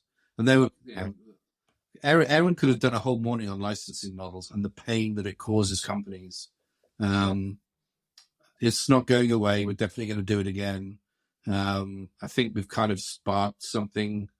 And the great thing is that, I kind of have said privately, I said, well, Autodesk had this access to all of these guys for 3 years after the open letter to get this information. But it's not true, because it was always in that Revit construct, that the walls of Revit were limiting the conversation. And I think what we did with Dev was we took the walls off, and even Autodesk would find things that they wouldn't have found out in the 3 years of those discussions that they had in the future of Revit, because by freeing yourselves of your constraints, funnily enough, then you can actually think clearly. And I think that the Open Letter Group did a fantastic job of kicking off that debate and doing some of that kind of out of the box thinking. And the VCs were fascinated, because it was, I kind of thought McKinsey were in the room. I was thinking, what McKinsey report would ever have this information? And, it's just absolutely fantastic stuff. To hear it from that was the real concept of the day, was VCs, they said, we already know the software companies. They're interested in hearing from the actual users. Software developers wanted to speak to the VCs and the users. And the actual users wanted to talk to both, because their pain points are business models and capability. And so it was kind of like a slightly wonky, but a three-legged stool. And then it's free for everyone to go and just watch, listen, think. I had some negative feedback from some software developers who are really unhappy with the discussion about licensing models, because said, it's as if they would want any models aren't good enough for them. And it's, well, try just talking to them. Don't copy Autodesk. Don't copy who copied Adobe, who then everyone's copying each other on business models as to how much they can extract from people. And there is a limit. And you're at the back of the queue, depending on your product. There's a lot of software companies that completely overrate the value of their service or products to the customer. And at some point, those customers make a decision to remove it. And it's happening. Adobe, as I said, is getting a kicking over here, and same in the States, I think, as well. And people, at some point, people will go, why does 2D CAD cost so much? I mean, that stuff's as old as the Ark. I mean, why are you paying so much for a license of 2D drawing software? I mean, it's insane if you think about it. It's probably, if you do the math, I'm sure Autodesk will write in and say something like, well, AutoCAD hasn't gone up in price over 10 years, and due to inflation, it's actually decreased in value. It's been around the same price for whatever. I kind of feel that tools cost too much, and the things that you only have to go and speak to people like Bob McNeil, or anyone who works with Bob McNeil or buys from Bob McNeil. No one ever complains about how much Rhino costs. No one ever complains about how much Grasshopper costs, because it doesn't. They only complain about how often he updates the software, as opposed to how little he updates it. And it's not, it's love. People actually can feel love for a software company. And then you go to this sort of volume products, when the love is evaporating or is long gone. I don't know. I'm quite passionate about that element of it. I think, companies that come along, Enscape or another way, they were always good for their customers. It's like building that communication. It's much easier to do when you've got a small number. I'd hate to be in Autodesk's position trying to please so many customers who are all doing different things, who have all different workflows, different in-house capabilities. But ultimately, everyone gets treated pretty much the same is the bottom line there. Yeah, but I think the industry's heading for a better place, and what we're trying to do is to have a look under some of the rocks so that we can see what's coming. Try and encourage these startups that are doing interesting things. Connect people. That's another important thing. And then also, speak truth to power. I think that is something that will always be in my DNA. And it helps. There's nothing wrong with complaining. If you've got a valid complaint, then all you're doing is helping somebody. It might not look like helping, but it is. If you listen, then you're helping. And if you do something, it's even better. Because they're probably not the only people complaining. Right. And this is for every one that complains, there's 100 more that are just nodding their heads right behind him. I can go into nearly any EBA agreement customer and outline the sales pitch pattern, and every time they've done it, go, yep, it's the same, and that kind of galls me. So sales is sales, and Autodesk is amazing in its managed to keep its sales. Its resellers, I know that they've all kind of collapsed into these huge, big firms, but I am amazed that they're still there, because it's the only companies that I know where it's your own company, but really you don't have a lot of say in it, because so much is dictated by your franchisee or whatever it almost is. And then the software, and the thing I'm not looking forward to is when software gets complicated. So all the new stuff is great. It's easy to get into, quick to learn. You can spend 4 hours on a call and you pretty much know what it can do. The problem is in 10 years' time, that software would have had... the real skill is trying to keep old software simple to use. And I think the industry needs to learn a few more lessons in how it does that. No one does it. That was one of the big points in the standards talk that Aaron gave, right? Just the complexity of the software alone is where everybody's spinning their wheels trying to figure out how to draw the things that they have to draw that day. And I mean, my wife's a Revit user, and as an example, and every day it's like the hand goes up multiple times. How do I find where's this thing? Which way did they choose to go about doing it today? Works for different architects. They all do it differently, right? And so it was the same with AutoCAD. Was reality. Yeah, even in release 12, there were about 13 different ways to do dimensioning, and it always gets complicated because people ask for things and they put it in the software, and it's yet another feature which they don't have to support for another 10 years. Well, they had another whole lot of stuff on it. It's from layer upon layer upon layer, and some features need expiration dates, right?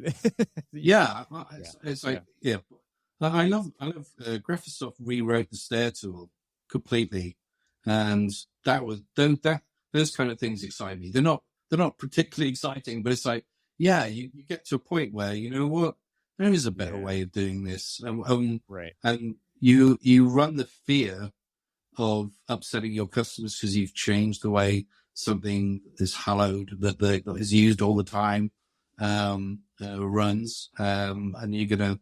I mean, for the longest time, I remember around 2010, nearly every release of Revit seemed to change where functions were.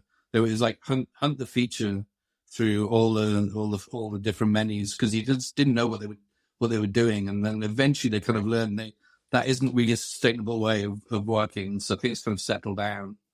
And again, software companies always tell me, we don't know how to size up these portions. Are we giving people too much per year? Too little? How much is right before, and when you see a release come out with 200 features, oh God, oh boy, there is some working that needs to be done here. So that subscription forced this yearly update mentality as opposed to 2 or 3 years, whatever we were having before. It was very difficult for Autodesk, I know, to size that portion. Some were too big, some were too small. And then, some products just don't need updating. You just kind of think, AutoCAD, what's been added to it that's really useful? Yeah, who knows? And then, it's like, and then there's this, the other thing that's interesting. So even though AutoCAD is huge, it's everywhere, everyone knows it, they're still selling more of it every year. I'm sure there's LT. In Japan, there was this moment when Autodesk removed LT from the market and they dropped AutoCAD to the same price as LT. And that was there for a couple of years.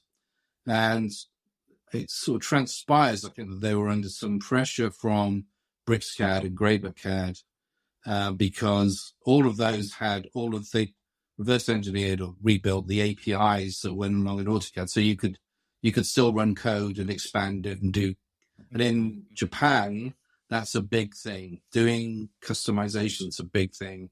And LT at the price didn't have that because obviously it was removed. And so they removed it from the market, brought in AutoCAD. But now they've just introduced LT with capabilities of running apps and stuff and developing apps on top of it. So I think Autodesk has sensed that it needed to be defensive against these kind of like startups. I know BricsCAD had one of the best years they've ever had last year. I know Graybird had a fantastic year as well. So either the whole market's floating, or there is some kind of decision making, specifically in the Asia world, so Korea, Japan area, where again they might be having this moment of, Adobe, it's really expensive. Maybe this kind of like cheaper stuff, which has pretty much the same stuff on the tin. Maybe we should be trying that. And so I'm kind of wondering if we're heading towards more of that. And I think with a cloud-based world and the desktop apps Autodesk have got, maybe there is this time when, CAD, 2D CAD, might be the thing that you've got on your desktop. And that's the thing that you use, while modeling software is the stuff that's on the cloud. But you end up with buying lower cost apps to do some of this stuff. But then if you're, again, you're going to be doing a lot of 2D detailing on automatically on the cloud. But I'm looking at Rayon this week. I'm really looking forward to seeing what they've done. The demos look amazing. I don't know if you've seen that. It's kind of Figma for AutoCAD for Figma AutoCAD. But it's more specific to architecture than you'd expect. This is RAYON, and they're based in France, in Paris. So that could be another kind of challenge. Because I was thinking, so you've got things like Arcool and Snaptrude, which are proving that you can do some pretty decent rectilinear models, BIM, but then you don't necessarily want to detail it out fully, but you might want drawings from it. Well, Rayon, if there was a link with Rayon, you could take to that. Or if you have spaces on your iPad and you've modeled a kind of skin of a building, you know where the floors are.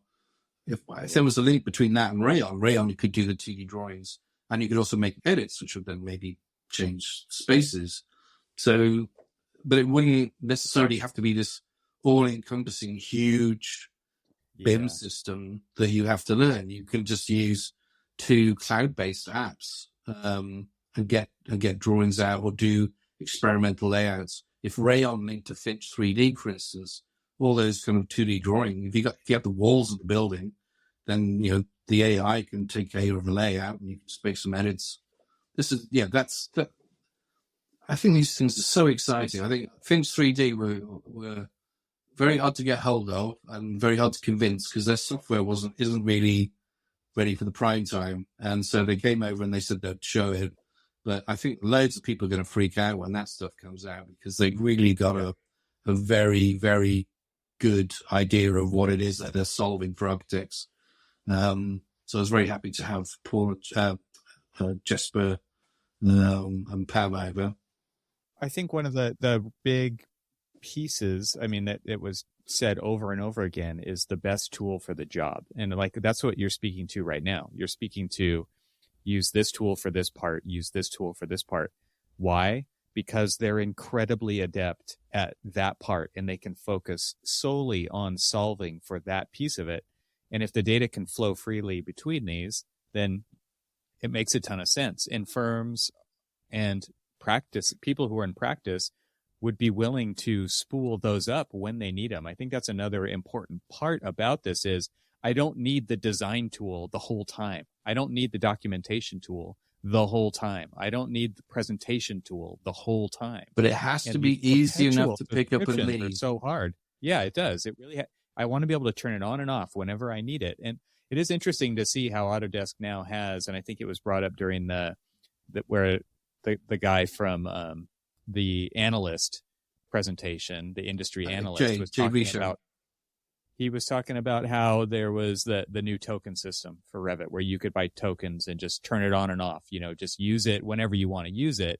And it takes a token away. It's like putting a coin into the pinball machine, right? It's like when you play it, you put a coin in and it's interesting to see that kind of thing coming from such a big company. I mean, it makes sense to me where I'm not going to use Revit, but more than 3 times a month. So why should I pay for it for the entire month? It does make sense, but it's interesting to how it is going to get so granular. Now I have to manage all that as a user or as a firm, and that could be.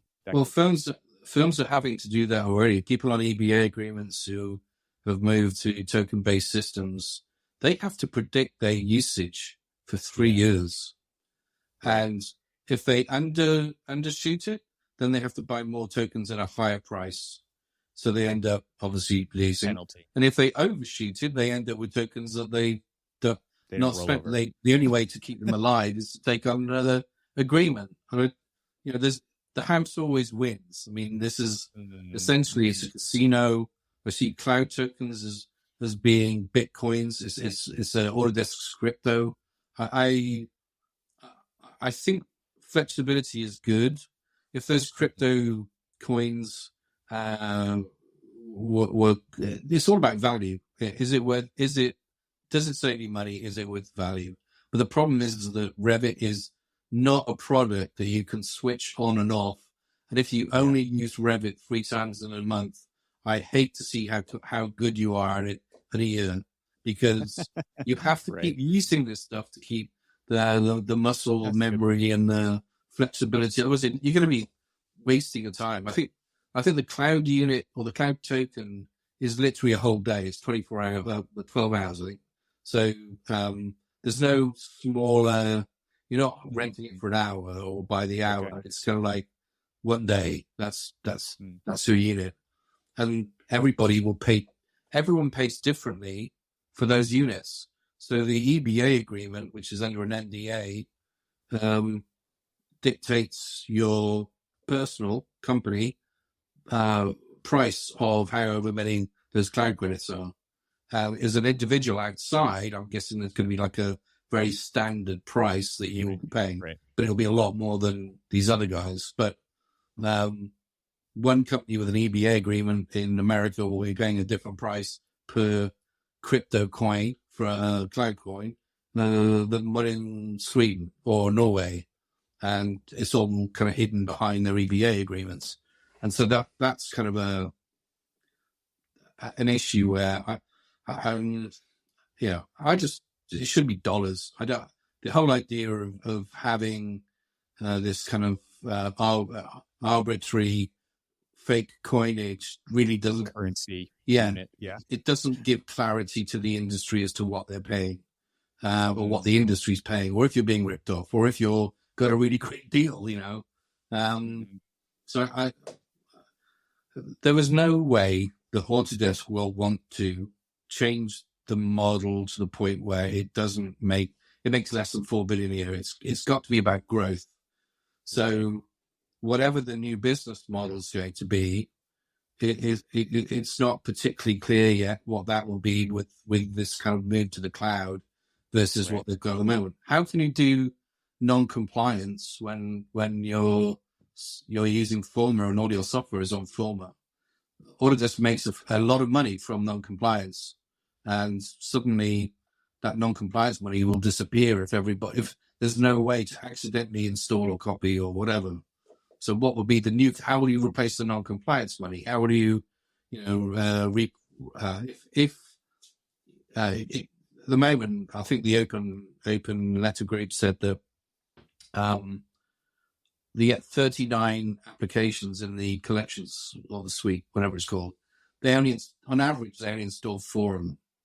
Yeah, and so it's AutoCAD, Revit, 3D Studio Max, and Navisworks. Those are the rest of it is rarely ever installed. And so that makes it worth their while buying a collection, just those 4 on its own out of 39. But if you start mixing and matching with other tools, at what point do you not need to have that kind of like big collection? So that'll be another kind of issue for Autodesk to address in terms of how much does it cost to have? Can you have like Mr. Potato Head and instead of these are the 39, maybe you pick out of a suite a bunch of features and services now that you can use. I think the one thing we know is that Autodesk does like changing its business model and adapting its business model to squeeze the laminata. We have to wait and see how that goes. Customers, I think the one thing that I'm concerned about anyway, is the next move means putting your data on a server. It's not going to be your server. It's going to be your vendor's server. And, it's suddenly, how do you get your data out? Can you get your data out? If you want to migrate or move elsewhere, how can you do that? How can you terminate some of these agreements? How do you know what they're doing to your data? What are you letting them do to it?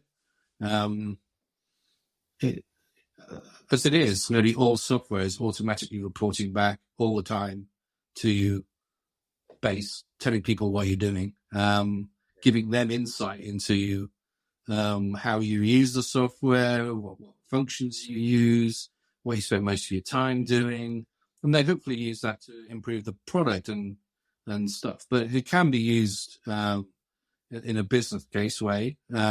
Well, look at your cell phone. Yeah.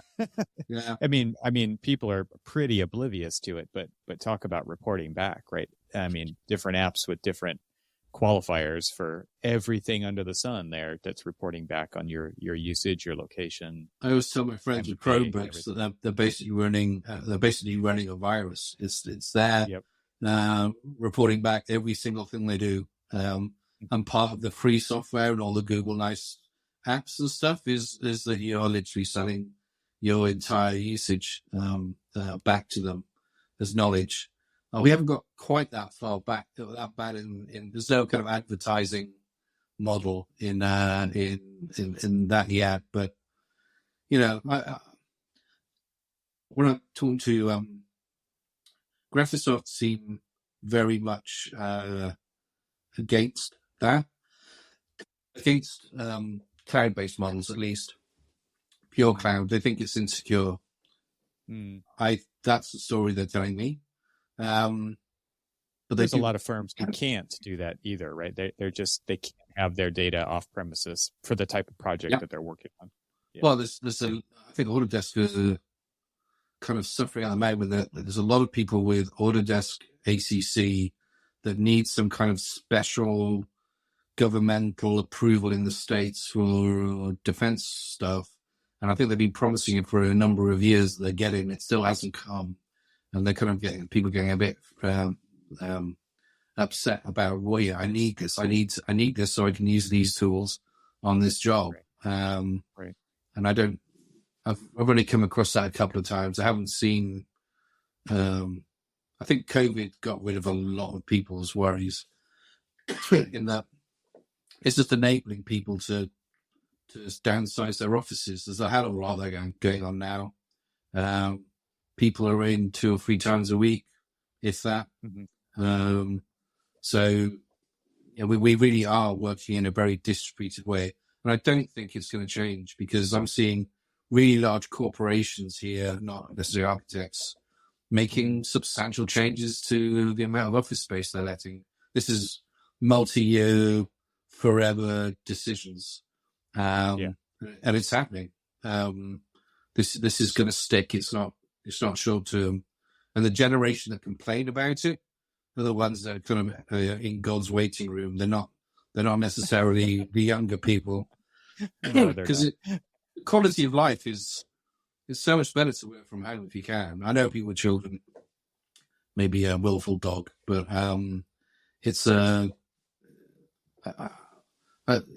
we were always kind of in a world where change was a given. But I think in the last 5 years, the amount of change that we've done has shown that we're very adaptable as a species, and we're willing to roll with it. And the cloud stuff, even though it wasn't selling, has saved people's asses. And I think that it'll continue to change the way that people work. I just really hope that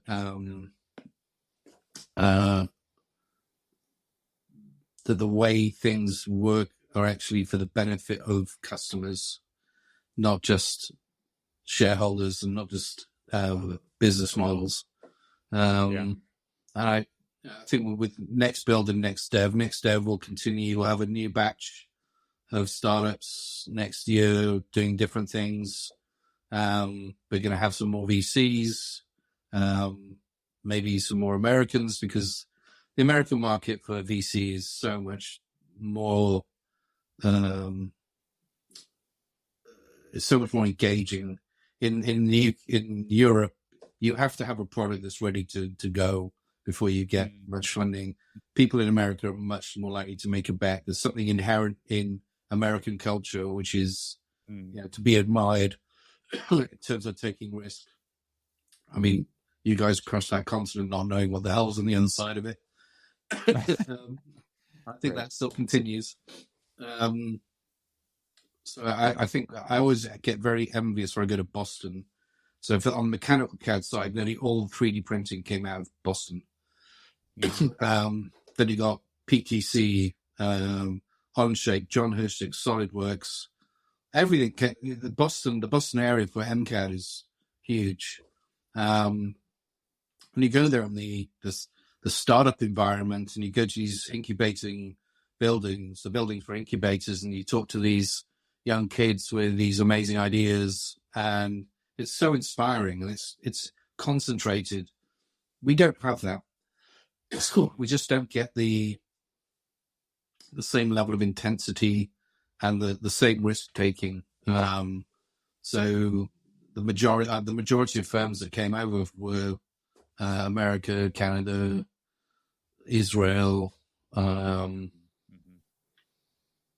Scandinavia seems to be a little bit better. But yeah, the UK is not a brilliant part for that. But the idea is we have a brilliant city in which to hold the event. We've got so many construction and architectural firms that are global there. And now running it 2 days mean people are more likely to fly in. So they're more likely to come in for both days. Yeah. But there's a limit to how many people I can fit in the space I've got. The idea of Next Build was going to be the top 100 AEC firms, and now it's 450 people. I think my limit for the room is 500. So I've still got to try and keep the kind of the same quality of people in the space. And now I'm kind of adding to it by adding VCs and software developers. So we'll wait and see. You might have to move dev depending on how many people want to come to it. But yeah, it was a risk. We didn't have it funded. We got some sponsorship from Lenovo and NVIDIA, who were brilliant. Didn't ask for anything. And yeah, it's going to be interesting to see who wants to come next year. I'm sure there'll be plenty of people from these software companies that now want to come and sit there and listen. It was great we had DPR, so we didn't just have We had a kind of international group of speakers as well, but I'm hopefully going to get more American companies over. But there is a cultural thing where American firms don't like rocking the boat too much. But in private, they're saying exactly the same things that I'm getting from everyone else. But politically, there are bigger risks deemed to saying exactly how you feel in a public forum. So, and the great thing about Dev was there was no Autodesk, no Graphisoft, no Trimble, there was no exhibition per se. It was essentially totally devoid of the main players. They were there in the audience. They sent people from their strategies and from strategic development, but they weren't dictating the event. And I go to so many events where, because someone is exhibiting, they're expecting to talk, and it's kind of like, no, they're just going to give you a sales pitch. And so that's the one thing with Next Dev and Next Build is that, I don't really care. If you're doing something interesting, if you've got something that I think is valid, then you can talk, but it'd have to be in the context of something. And this time, I think I was chatting with Richard Harpham and Charlie from DPR, and they just said, as an event to go to, it was a unique experience because no one was there to wrap their BIM colors in it or their product. It was very much based on customers talking. VCs were kind of like the latter part, and then software devs took their opportunities where they could to have some corridor conversations, and they had that one room which was like a machine gun of demos. But yeah, they weren't standing in the shadows of any large player that really does kind of tend to overshadow any one event. And to be honest, I think all of them have mergers and acquisitions. All of them have individuals whose job it is to go and look at the market and see if there's any technology they should buy. And I think all of them have accessed those videos or were there on that day to have a sniff around. I mean, even Dassault Systems, M&A, and people I wouldn't expect. So it's a place to come to see the stuff you're not going to see. I mean, a lot of it. Conic, the Secret Squirrels over in Belgium. Eric, I love to bits, but they're Secret Squirrels, and their software isn't even in beta, and it won't be till the end of this year. And yet they were willing to come over and talk about what they were developing. Fitch 3D, again, not even in beta. They were willing to talk about it. Paul from Arcol kind of was oohing and ahhing, and he sort of pulled out. He's very, very precious about what he's in the middle of doing that now. It just wasn't good timing for him. So I think Snaptree were on V2, so they were kind of commercial. Matty Rosemanith, I don't think that stuff. He just launched half of his application, which is that kind of sketch tool, but the other stuff is yet to come out. So it's a bit annoying when you go to a conference, you see something cool and you actually can't buy it, or you can't do anything because they're in front of you.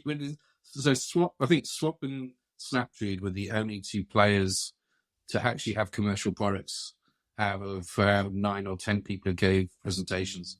All the rest of it you couldn't buy, but you might be able to sign up for later. So that was like Hypar. You could. Oh, Hypar, you can as well. Yeah. But, I mean, they're having fun watching those guys. I mean, Ian's very funny, and I always love talking to him, and because you just follow his Twitter, and he kind of he's always seemingly anti-IFC, so we had a good conversation about that. But Hypar's gone through several rethinks, and the technology is still the same. It's just how it's pointing and the orientation of who they're talking to. And I think they've really got a really good story now, and they're working with DPR to do some very, very interesting stuff. If that takes off, that's another direction there where BIM, there's this huge problem in fabrication, digital fabrication. Linking design to digital fabrication is a mess, an absolute mess. And Hypar working with DPR, the connection capability of them also, you can speak into it and it'll design something. Okay, fine, tick. A nice execution of a parlor trick, but working with DPR, all of those components in that conceptual building can be swapped for one-to-one representations of the model. So you can go from conceptual to full one-to-one fabrication model in a flick of a switch. Right. That's mind-blowing. That could be big. And that would totally annihilate the design modeling in any tool. But then that could only be maybe that's the construction BIM for QE, for QA. Maybe that will never be the design model. Who knows? But I think all the VCs are looking for. I'm just looking for a design tool. They're looking for a design tool that can somehow drive fabrication, fabrication. I had a VC lady contacted me before we ran Dev. I had a conversation with her, and it was pretty clear that maybe she didn't really know that much about the industry and was kind of learning. And so we had a half an hour call. Not all came out of it. And then she contacted me after Dev and just said, okay, we're looking for firms that can remove architects. And I'm like, what? There isn't one piece of software that was demoed anywhere that could remove an architect. There is no such thing. You're still going to need people who've got indemnity. You still need people to check everything. There is no way you can remove that entire. There might be fewer of them, but it's not necessarily. So this is the kind of the next kind of set of conceptual problems that we're going to be facing is the VCs are going to be looking to knock out part of the industry because they think that it's possible with AI. Yeah. So we can, in that industry, we can get rid of the lawyers. In that industry, we can get rid of the doctors.